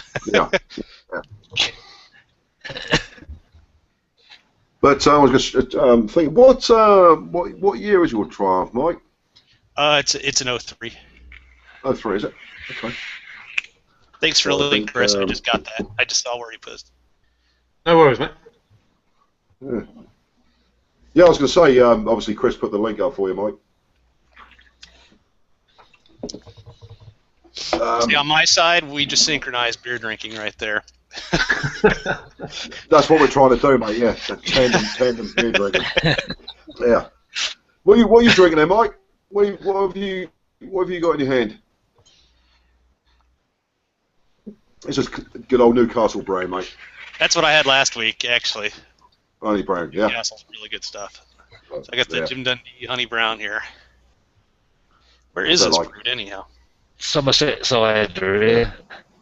Oh, cider. That's the thing Melly and I missed the most about the UK, other than hanging out with everybody, was like cider. The cider was awesome. Scrumpy is the best, and there's nothing here that even compares with it. Most of the cider here is too damn sweet. It's panty remover alcohol is what it is. It's like wine coolers. It's what you give your date to get her lubricated, so to speak. But the cider you guys had in the pubs is way better because it's not so sweet. It's a lot more enjoyable. Gosh, it remind me of the days when some mates lived there in Cornwall way, and because we were up in Suffolk on the east coast of the UK, and they used to bring back the gallon cans of Scrumpy. Oh yeah. Oh, yeah. No brand name, no nothing, just a gallon. probably had the old 4-star in it when it went down, but they came back with Scrumpy inside it. And I remember all the segment and everything else that used to lie in the bottom, used to shake it right up, get all the flavour moving again, and then used to sort of filter it back down again. And some of the best cider I've ever tasted in my life, all the Scrumpy, was fantastic. We used to we literally used to have a little campfire just down the road, and we sit there like till 3-4 o'clock in the morning, just all the old bikes just in a circle, just let the old fire burning, and just 3 or 4 gallons of Scrumpy. Fantastic. That's it. Yeah. See, I gotta try and brew my own is what I gotta do. I've got several years ago, a friend of mine got me a beer making kit, like a proper one with a case of bottles and a capping. I guess you would call it pliers or whatever, and primary, secondary fermenter, like good say. And I made a couple of batches of beer, and it's a pretty cool thing. I mean, you're not saving money, don't kid yourself. But no. Cool thing with cider is you can make that cider really hard cider where you're getting 11 and 12% alcohol by volume, which you can't buy at the store. You'd have to go to the liquor store and buy liquor, and I can make that at home. So I think I'm going to try a couple of cider recipes because it's a whole lot easier to make cider than it is beer. Well, I wouldn't say it's easier. It's not as likely that you're going to screw it up because there's not as many components in it. But I'll let you know how that turns out. I don't have a stove that has enough balls to heat the water up enough to brew an entire wort of a cider at first. So I got to find someone who's given up on their turkey fryer. In the U.S. years ago, there was a big rage around Thanksgiving time, one of our national holidays, for deep frying turkeys for whatever damn reason. Deep fried. They'd get these giant like aluminum or stainless steel kettles, and they'd be on a propane burner, and they'd do this thing outside. Yeah. And there's YouTube videos of people burning themselves. They try to put the turkey in there, and then like the water in the turkey reacts with the boiling oil, and this geyser of like oil shoots everywhere, and they end up in the hospital. So these things turn up on Craigslist all the time. I just need the burner because I needed to get. It's hard to get 5 gallons of liquid to boil, and it has to boil for over an hour. So that's the only reason I haven't made any new beer lately is because when we moved into our house here, the stove just doesn't have the BTUs to heat that kind of water. Yeah. So And of course, that's totally motorcycle related because it has to do with cider and beer. So. Absolutely. Yeah, exactly.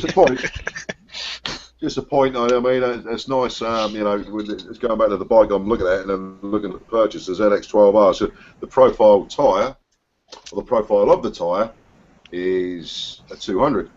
I realise that a lot of people are knocking it back down to 190 because they tend to obviously steer in a little bit quicker, and also the 200s are becoming fairly rare. Although saying that, Bridgestone, which is my favourite particular brand of boot, is you know, still makes the 200 profile, but it's high compared to some. I was going to ask about tires.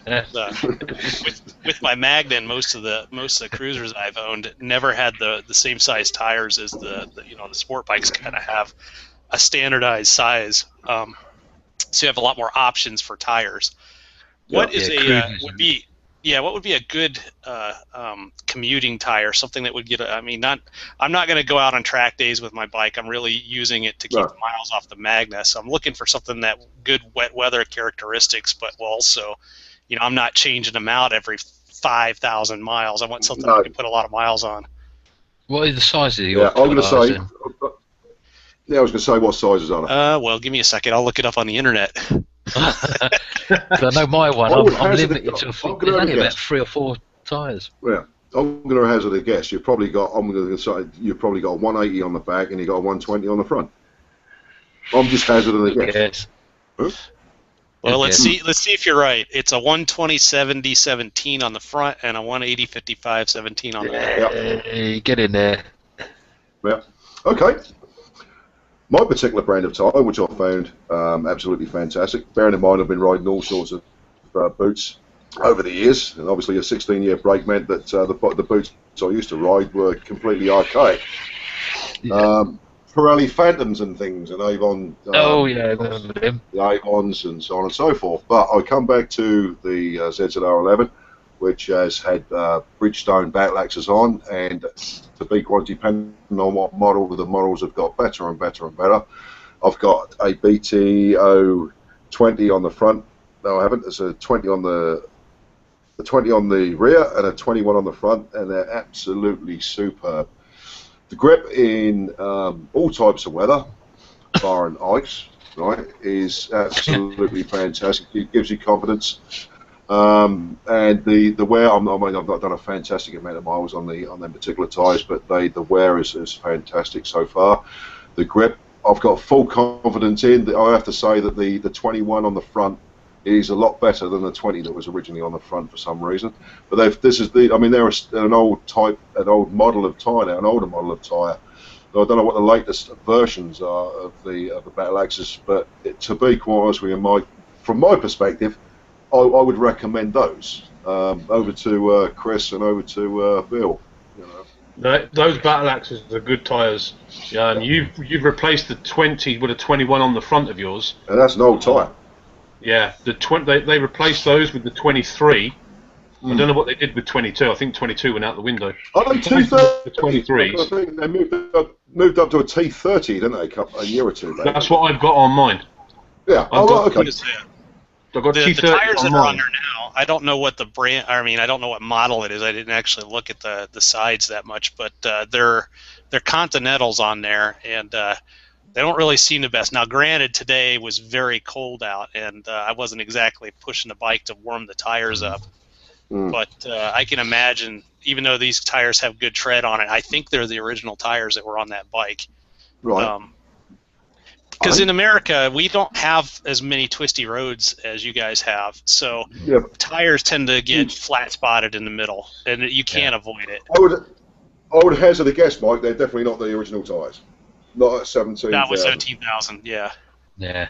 No, because I measured the tread depth down to the wear indicator, and they're about 1/3 worn, so they got about 2/3 of their life left on them. If I'm reading that correctly. Oh, well. But they're shit tires. They're not very good. What you say? The Continentals, are they? They're Continentals. I've got Shinkos on my my Magna just because I didn't have the money at the time I put them on there, and I put those things on there 5 years ago, and they're still great. You know, I think I paid like $60 for the back tire and $42 for the front. I mean, they were dirt cheap. How much? About 60 or $60. Yeah, of course you God. got to convert that to pounds, but it would be like I don't know what the conversion would be, but it would be less pounds, right? 30, yeah. I'm About sorry. 30 odd quid. Yeah, I was going to say, Chris and Bill probably remember this one. I mean, I think years and years ago, if I couldn't afford a decent tyre, I used to stick on something like a Chen Seng. I think. Yeah. Brilliant. You make me sound really old now, aren't you? Yeah. And, but I'll be honest with you. I mean, I think the funniest tyre that did throw me off a couple of times was the old Avon Deathmaster. They were fantastic tyres to kill yourself on, really. Yeah, I like the name Deathmaster. That inspires lots of confidence there. Yeah, they were like car tyres. Yeah, they're square car tyres. Yeah, exactly square, mate. Square edge. Really. So if honestly, you went round the corner, you could just go to the dark side at that point if you're gonna. Because I know hit the dark side many times. Yeah. I know that I'm actually looking at it right now on my main computer here. The Pilot Road 4 GTs tend to have pretty good reviews for the TT600. Yeah. And of course they've got a Battle Axe T30 sport touring tire. But no one, on car tires you have this I can't remember what the acronym was, like UTOG or whatever. It's supposed to be like a rating about the tread depth versus wear. And the higher that factor was, basically the more tread life you got out of the tire, regardless of the performance of it. And they don't really do that with motorcycle tires, so you have to kind of like look on different websites to see people's reviews. You go, "Oh, that one's shit. That one's awesome," And it's all subjective because it's different materials and what have you. They just don't last long, bike tires at all, do they? Because they've got more grip. Yeah, I know the Pilot Roads and the Battle Axe Bridgestone have like multiple compounds. Like in the center, it's supposed to be a tougher rubber, and on the edges, it's stickier. Everyone seems to say that the Pilots are, one of the best tyres, all-round tyres. See that a lot on the forums. So I'd go for that myself. Yeah, and I'm looking on Bike Bandit for my bike. They're almost the same price between the Bridgestone Battle Axe and the Pilot. So. I guess whichever one's on sale will be the next new set of tires I put on the bike. It comes down to. I'm quite pleased with the ones I've got for my rear one at the moment. It used to run Dunlop Elites, and of course it's a big old 250 boot sort of thing. And there's only about 4 manufacturers that make that sort of size tyre, so you're a bit limited anyway. The Dunlop ones I always thought weren't too bad, but not confidence inspiring. Put the new Avon Cobras on, and they're absolutely brilliant. It's like a totally different bike now. You chuck it round the bends. I'm actually scraping the foot pegs now. About that? No, really. Yeah, not bad at all. What's that like? So I can highly recommend. I've not actually physically seen your bike. I'm looking forward to obviously meeting yourself and seeing the bike, Bill. Definitely. It's a 230. You say you're running a 230 standard on the rear, aren't you? 250, mate. 250, really? Yeah. 250. The big old boost. Big old boost. Moving tyre. 250. How much? Do you mind me asking? So, it's to say, for instance, you go to what brand of tyre did you say you replaced it with? Avon Cobra in the end. What is that price-wise? Oh God, it was. If you go to like a general place and that, it was roughly £1 per size sort of thing. So a 250 boot was 250 quid. Yeah, right. I managed to get it off of one of the sites. I think from Germany. I think, and that was about 180 quid sort of thing. Really? So not bad, but still expensive in comparison with a normal one sort of thing. But I suppose. We will talk about sort of hyper-powered bikes, rip roaring through tyres. Obviously the bikes that, a ZX14. If what Chris has got, if you hoon that, it's going to need a tyre in 1,000 miles. Yeah. Pretty much, it's the same as a ZZR11 or a ZXR12. Obviously the V twin that you've got, torque. It's got a stonking amount of torque. In a typical V twin sense. Which, to be quite honest with you, I can imagine shredding a tyre just as quickly, if not more so, than a hyper-powered sports bike. Yeah. Well, I mean, the Dunlop Elite, I think I've replaced, and that had, I think it was about 7,500 on it, and it had it, basically. It was hardly any grip in the wet or anything. So I'm hoping this Cobra is going to last a lot longer. but it grips really well, so it might not. I don't know. Yeah. But yeah, it's definitely a lot of torque. Definitely a lot of torque. Oh, can I imagine? What's the torque on yours? Is it sort of measured in Newton meters? 109 foot-pound, I think, which is not 109, bad. is it? Yeah, oh, man. I mean it's only something like I think it's only 98 bhp, which doesn't seem much, but it's that 109. Man, it's all about the acceleration, isn't it? Yeah, it's the torque, mate. That's what it's all about. Yeah. I mean, I'm not bored about top end, but it's the getting there. No. You know, it's the getting there. It's how much force you got to hold onto the handlebars for dear life with. And the first time I cracked it open, it was like I nearly lost it because I wasn't holding on tight enough. Nearly lost it. Yeah, I mean, a lot of people used to say that about the old VMAX, the full-powered VMAX years ago. You know, I mean, it was the Hoon tool, albeit in a straight line. It weren't supposedly, although some people will argue the toss, but they corner. I mean, I've never seen a VMAX not corner, but they don't corner in the same fashion that a lot of other bikes do. Well, what is it they say? Well, I think compared to a Harley at corners, Harley just goes right into the bushes, you know. So.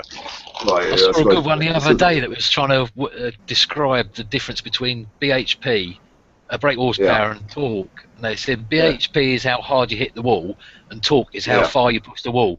So it's like, you can't argue with that, mate. But yeah, absolutely. I think we talk about fast bikes. A lot of it is irrelevant. I think, to be honest with you, I'm not looking to be fucking a second reincarnation of Barry Sheen or anything like that. It's just a fact. I like those particular bikes. The ZZR11, I absolutely love the bike.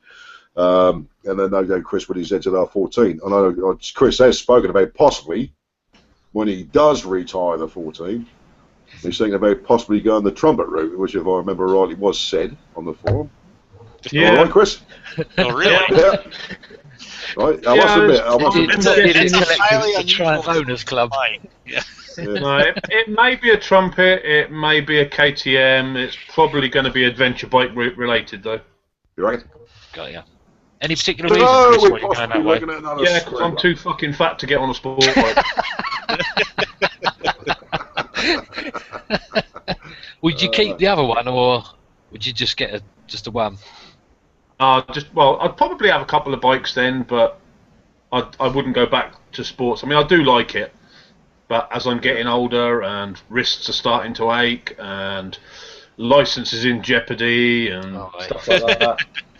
I think that's what I noticed. That's why I've gone the cruiser route. Is I can't do the leant over forward bit anymore. That's me back in the old fart that I am.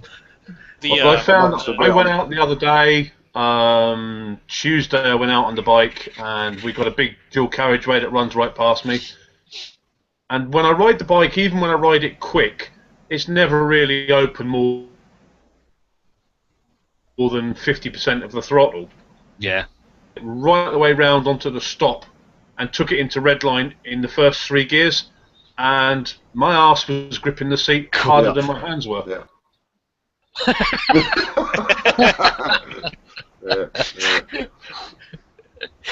I must admit, I was going to say, when we were visiting there, and I had hired the bike from Bournemouth Motorcycle Hire.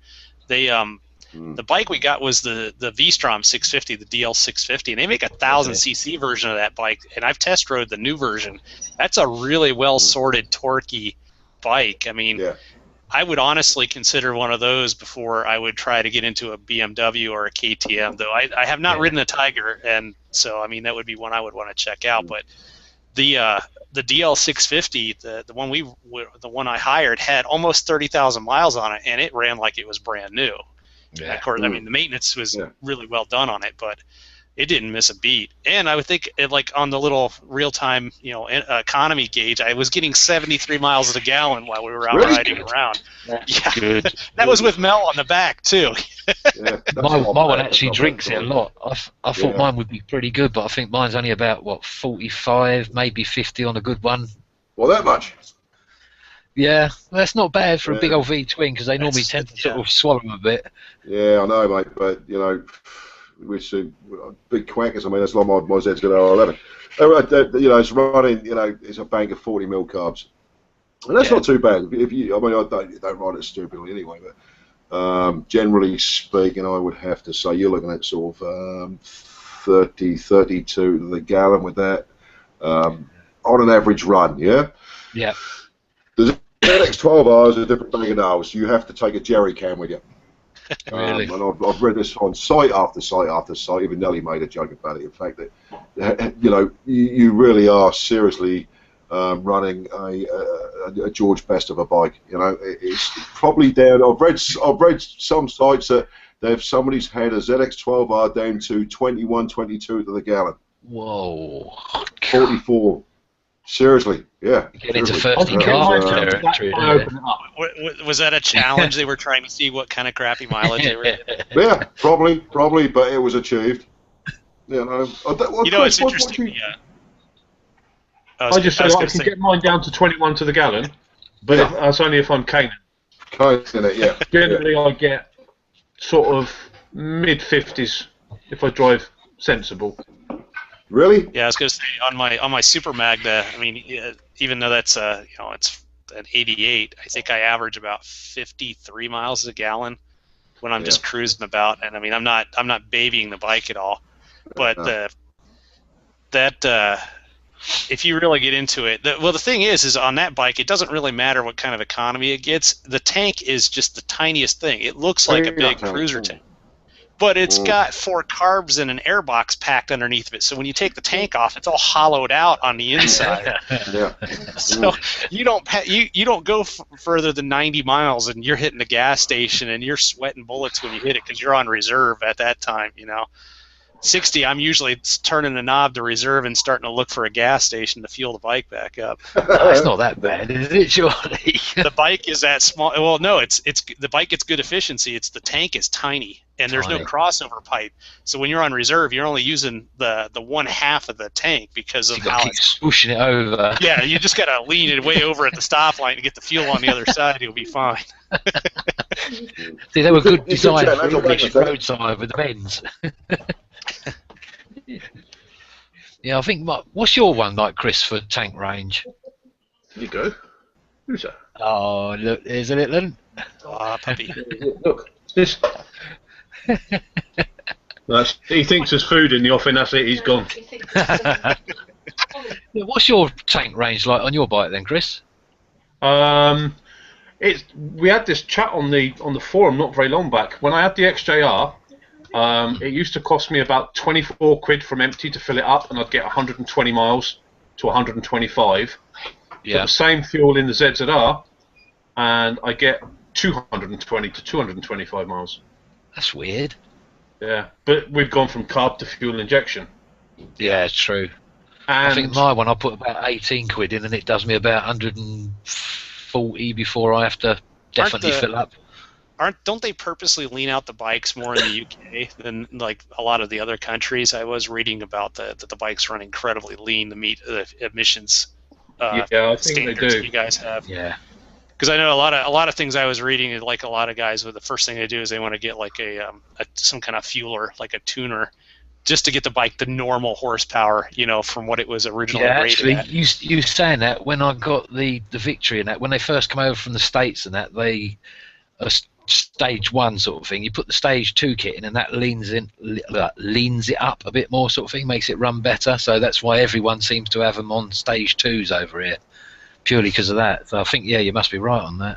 Yeah, because you can usually tell. I mean, if it's running too lean, I mean, Dell would be a much better authority on this. I do not know. I know way more about guitars and motorcycles, but like when they run really lean, it tends to color the pipes, right? I mean, that's when you're getting a lot because the exhaust temp is too high.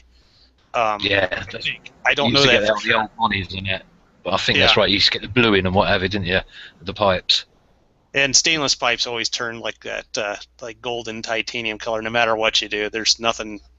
You just deal with it. I mean, it looks nice to make a feature out of it. Yeah, I don't care about it. If it was really that big a deal, I'll put an exhaust wrap on it. But yeah, exactly.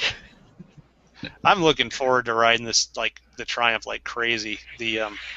I think most people put about 50,000 miles on the bike before they consider the bike being done with its useful life. So it's got a lot of wear left in it. And it's weird how it used to be. I mean, we used to sort of have our bikes and that used to take to about 25, 30,000, no problem, wouldn't think twice about it. Now when you see some of the bikes and they got 10,000 on it, people are, ooh, that's a lot of high mileage, that is. It's like it's 10,000 miles, it's nothing. Well, in the states, a lot of people. I mean, a lot of this is not true anymore. But like maybe even 15 years ago, you'd buy a Harley, and when you hit 10,000 miles on it, it's time to do some major engine work. It didn't necessarily mean that the bike was going to fall apart, but there were certainly things that needed to be rebuilt on it. And so, yeah, people are like, "Oh, it's 10,000 miles. I need to unload this bike before I got to start digging into my wallet," because they do the cost-benefit analysis and go, "Well, if I have to take this to the dealer and they're going to rob me, I'm going to be paying almost what a new bike's going to cost to have the engine, to get a new top-end bike service." Yeah, so they just buy a new bike. I mean, it's probably what this guy. I see a lot. I see that all over in the Michigan area because the weather's crap. People don't ride. People winter bikes. They don't ride them all year long here, and so you'll find old bikes with not that many miles on them. Where if you know how to do the service yourself, you catch up on that. What I call the maintenance curve, right? You're either on the curve or you're under the curve. When you're under the curve, you have to, the difference between the curve and being under it is how much money you got to spend to get the bike back to the normal state of condition. And once you get to that point, then you just have to maintain it as the bike gets older. There's things you need to do. People get to that point where they have to start paying for major maintenances on bikes that, especially, I would never buy a used Ducati anywhere in Michigan because, I think I was looking at the labor rate. There's only 2 Ducati dealers in the state, and they're charging like $115 an hour for labor to service a Ducati. Screw that. That's crazy. Yeah, that's crazy. You need valve work done or something like that. I think Dave was saying in one of the videos that him and Penny and Dell were doing around Christmas time, like the previous Q&A videos. He's like, he loves a multistrada, but when it gets to a certain point, it's time to throw it away because it's going to cost you a fortune to get it serviced, and that's exactly what most people do. They want to unload those bikes before they got to pay for the major service, and it's unfortunate because especially with kids who don't want to learn how to do stuff, and that's why Dell's videos are really handy, is that it encourages people to want to try and work on stuff themselves. I mean, what they can do. Save the money. Yeah, and save the money for what you, like the big stuff, like a valve adjustment or something like that you really can't do. But I was reading I was mentioning earlier that I'd looked on Cycle Trader to see what other Triumphs were available, Speed 4s are available, and if I got a good price on it. And then when I saw in California that they were selling for that had 8,000 miles on it, that was going for about $4,500 US. The dealer had installed an aftermarket can and a tank protector, and the labor was $146. Whoa! Now, there's one bolt that holds the exhaust can on, and the 3 bolts that hold the flange on, and then there's the gasket, and that's it. That's 145. That's 146. Yeah, and a decal on the tank, right? That keeps your nuts from slamming into the fuel tank. And that's why people unload bikes that need maintenance, is because if they can't do it themselves, then I don't know. I think a lot of the time, I mean, back in my day when I first started riding, you worked on your bike. It's as simple as that. No one could afford to take them down dealers, and dealers were few and far between anyway. You had to. And they were easy to work on. Nowadays, they're so nervous. They think it's so technical and above them sort of thing. They don't even try it. That's why I like Dell's videos. You know what? They're simple. The electronic side of it is so reliable on most bikes that if you have a major problem that you have to take it to the dealer, you probably should. But for most of the stuff that you have to do, the electronics actually makes your life easier. You don't have to sync carbs. You don't have to mess. I had a 77 XT500. Here's a great example. Took it on a long trip. Got up in the morning. It was 25 degrees colder outside than it was the morning before because I'd camped in a tent, and I had to readjust the point gap to get the motorcycle to fire because of the difference in the temperature and the humidity. And it was a kickstart. It was a 500cc single thumper kickstart. That was fun. I kicked it for about 40 minutes and then passed out for about 20, and then said, "Okay, I've got to adjust the points or it's never going to fire." So I'll take the electronics. Yeah, I'll take the electronics any It's day. the same with the carbs. I remember on a old Bonnie and that, I got a new, second-hand fuel tank for it, and it had the usual rust and crap in the bottom, which I thought I'd got out. But every single weekend for, I think, 2 months, I had to strip the carbs down to clean all the jets and the needles because of all the particles of rust. I could do it blindfolded. Nowadays, when you see some of the new technology and that, people just don't want to go near them. But someone's put it together, so how hard is it? You could actually do that back then because there wasn't as much ethanol in the damn fuel. The gaskets, you could reuse them. Now you take a set of carbs that, like on your lawnmower, you've only had it for like 2 seasons, and the gaskets and the carbs are in the carbs shot. Yeah, the rubber's rotten. And what's worse is if you let the ethanol, here in the U.S., I think I was reading, they only have to tell you if it has a minimum of 15% ethanol, but if it's higher than that, it doesn't have to state it on the pump. And if you let the gas sit too long, the ethanol, I think, is hygroscopic, right? It'll absorb water.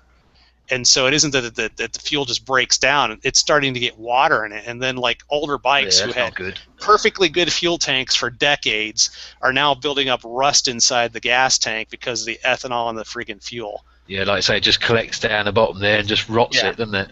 And then you go to pull the carb apart, like what you were talking about, and you got to buy new gasket sets for it every single time. Yeah. Because like the ethanol just destroys all the gaskets. Where back in the day, you could pull the carb apart and you reuse the same gaskets, and they would be fine. The ones on them carb for over a year, I think. No problem at all. But I know fuel injection is nice. It's nice not having to screw around with the points or the choke or adjusting the carb just to get it to start.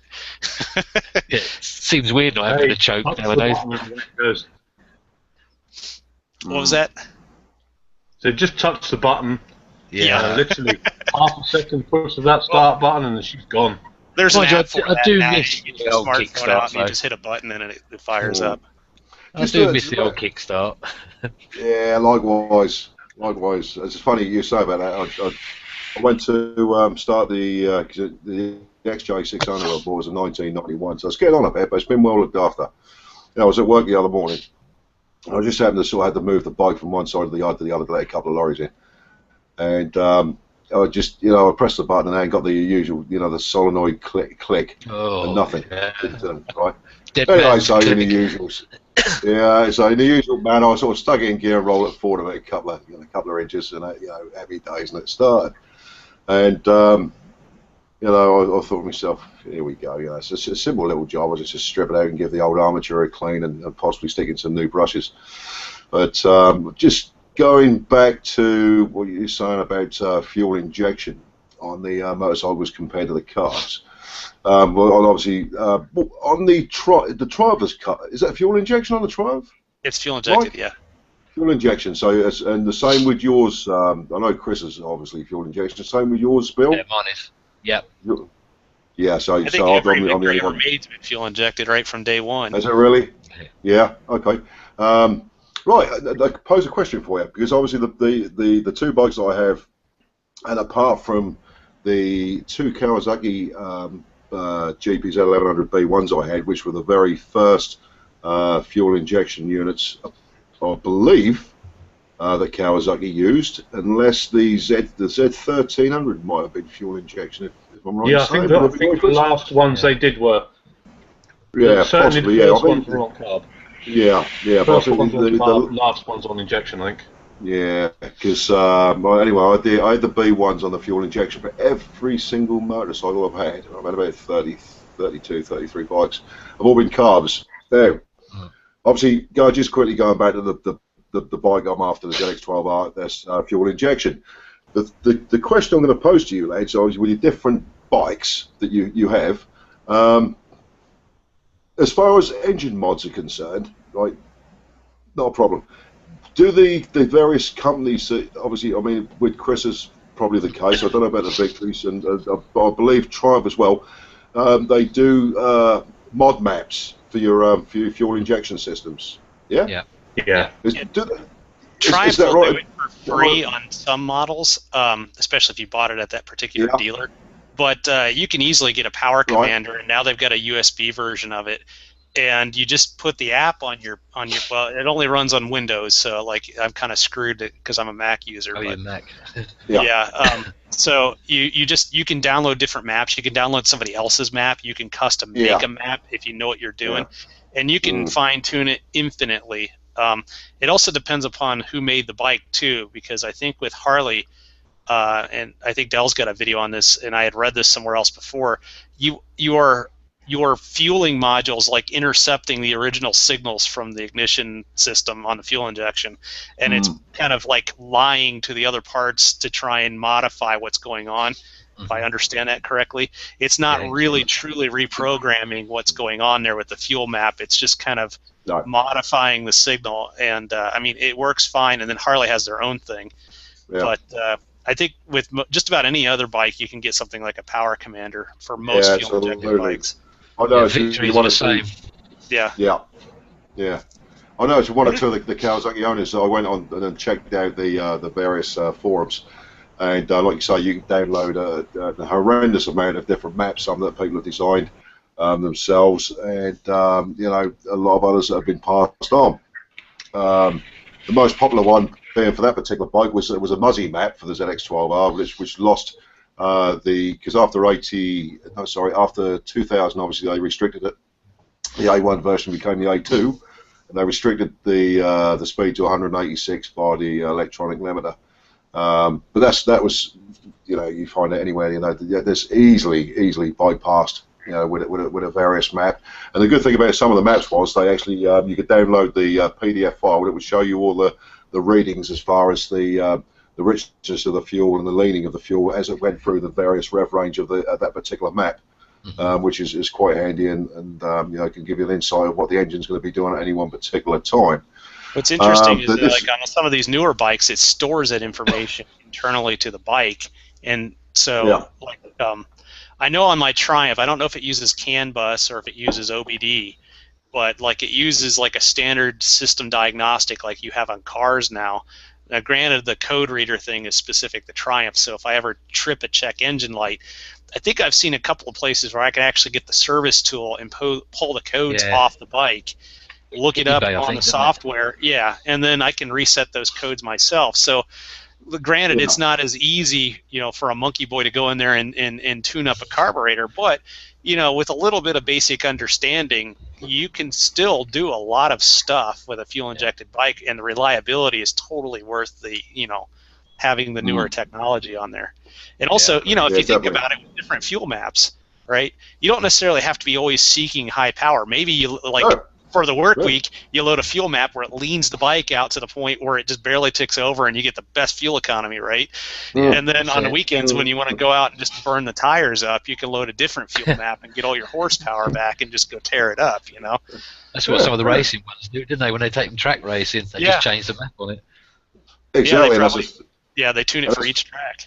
Yeah, it's as straightforward as that, isn't it? You know, as long as you got like you say, you got a compatible laptop and the available software to go with it. If I was an enterprising guy and I knew how to program, which I do not, I'm pretty nerdy, but I'm not that nerdy. I would probably write an app for like a Android or an iPhone that would allow you to communicate with like standard, like whatever, whether they're using CAN bus or whatever it is to communicate to the motorcycles. Just do it right from your smartphone. Get like a little Bluetooth thing that you can attach directly to the diagnostic port on the bike, so you can just leave it there all the time. Yeah. You stop at a stoplight, some smart ass is in his BMW beside you. You can just download your hottest fuel map you can and just smoke his ass. You know, just well, hold on a second, chap. I'm gonna load up a new fuel map here. Which basically what we used to do when we used to work on the carbs and that. You just fiddle about with the jets and stuff like that. It's basically the same, but with a computer now. Yeah, similar, isn't it? I mean, as you're saying, Bill, I mean, them days we used to strip the carbs out, give them a damn good clean with, you know, with whatever fluid you decided to clean them out with, put them back together, reject the things. The only problem with that was if you did make it pulse up, the whole lot had to come off. And you had to do it again. Well, that's stripping and cleaning carbs is something that Melly gets to learn next after we put the handlebars together. The Rebel has a really bad idle problem, and the carbs have to be clean. Actually, I'm gonna have to get a gasket set for that because they look pretty nasty. But I mean, Honda is still making the Rebel 250 virtually unchanged from, I think they introduced it in the States in 1986, and it's 2015, and it's, other than the color, it's the same damn bike. Got to be doing something right, and it's not fuel injected. It's still running carburetors. It's a parallel twin 250. Are they CV carbs on that? I think that's one thing they can switch over. I don't know what it had in the 80s. I know, when was it?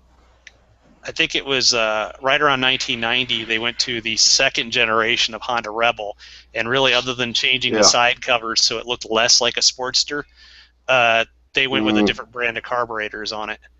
But you could retrofit it. You can get a different. It's not the rubber boot, but it's almost like a. It's not aluminum. It's almost like a phenolic resin material that it's like a carburetor isolator that it bolts to the engine with. It's kind of a weird thing, but they changed that, so you could take the older bike and put the newer style carburetors on it, and it will bolt right up. But honestly, for the money that it would cost, the rebuild kit and the gaskets are way cheaper. You just rebuild what's there. I've got a one of those submergible carve dipping things all set up and ready to go. You know, I just got to get the warm weather so we can rip it apart. Yeah. We'll see Penny with her jewelry. Yeah, absolutely. Shop, right? She's got ultrasonic jewelry cleaner. She can Delmay nick that. And, well, they do exactly the same thing, don't they? Yeah. Exactly the same thing. Well, I think it would do a better job because you don't have a bunch of caustic chemicals in there to destroy all your plastic and rubbery bits inside the car. That's true. Yeah. Well then, gentlemen, I'll tell you what, it's been an absolute joy. It's been an absolute pleasure to have you lads on board tonight. Likewise. How busy we're going to be. You know, it's been a cracking evening, and let's be quite honest with you, 90% of it has been about motorcycles, hasn't it? So nobody's got any reason to complain. No. But I have to say we've probably reached the end of our time now, gentlemen. Okay. So all I have to do is to say thank you for each and every one of you for joining tonight. It's been an absolute gas, and it's well, all of you. You know, Mike, it's been fantastic to see you again, buddy. Yeah, likewise. Thanks. Nice actually seeing you, Mike. I actually, seriously, Bill, we were, Stephen, whoever your name is. Bill, do. Always feel like I've done something wrong otherwise. We had one day there where we didn't know what we were going to do, and because I wanted to go check out some of this. I had my pilot's license years ago, and I've always loved aviation, and I wanted to go check out the Spitfire Museum, and I knew it was out in your neck of the woods. It's like, I want to go visit Bill. Right. And we just didn't make it over. Next time you're over, mate. Next time you're over, I'll have to give you a guided tour of the place. If I fall into a pile of money, I'll be coming over. So we would love to come over again. It's going to be a while. So enjoy your triumph. Mike, Mike, wish you our best, mate, to your dear wife, Mel, mate. So I thought we might have seen her tonight, but obviously she's busy, still busy putting the shopping away, mate. Yeah, well, she may have to work tomorrow, so she's trying to take care of stuff, and I'll help out like I normally do. It's one of the reasons I've still been married after 17 years. I'm not an asshole. Absolutely, mate. Absolutely. What does she do for a living? Basically, I mean, tomorrow's Sunday. Well, we're both engineers. I'm more of an electronics engineer, and she's a mechanical engineer. She does laboratory testing for fuel systems, and the company she works for, they got some tests that need to be checked up on. She's not going to be working the whole day, but it's just catch up work. It's not like they force her to come in every weekend. It's just something, it's work. Sometimes you got to do that, Yeah, absolutely. Yeah. And maybe sometimes with me, yeah. So it's a J&B job, right? Needs must. Yeah. Well, thanks for hosting these. I'm definitely looking forward to the next ones. I mean, this is really cool. Yeah, that's great, mate. Yes, it's fine. It's just a chance for us, to all have a meet up, because we don't get a chance to meet up enough. Let's be quite honest with you. And we're all part of the same crew here, and I like to say, as we all do, we're all classed as friends. We're all classed each other as good friends, hopefully. And when we do meet up, it's like, as it's been said so many times before, you already know each other. Even if you've never met each other before, you turn up and it's you know, Old friends. Old friends, mate. You know. Anyway, from myself to Bill, it's been an absolute pleasure, mate. The first time I actually Likewise, spoke to you, mate. mate, apart from Good to meet you, mate. And yeah, I'm looking forward to our meets, and the same to Chris, mate. It's always a pleasure to speak to Chris, and you know, always an insight to. That's all right, mate. You know, it's fantastic to speak to you lads. Anyway, On your face with this, Fergie. That's all right, buddy. I'm pleased you could set yourself up properly with your new camera and microphone. We've said it so many times, you know, when we've attempted different things with different equipment, and right at the last minute it fails. And I'm going to sort my name out next time. Yeah, but like I say, mate, superb. And we're going to do this every month, regardless of whether it's 2 of us or 22 of us, mate. It's going to be a regular thing. So hopefully we'll have a few more people jump on board. And we'll just make it what it is, mate. It's going to be a monthly hang for the lads. Brilliant stuff. Yeah, in the time of the day, it worked out great. So I mean, you know. That's all right, Mike. I mean, at the end of the day, you did. You know, we'll do everything we possibly can to. Well, you don't have to accommodate me. I'll stay up till 3 o'clock in the morning if I have to.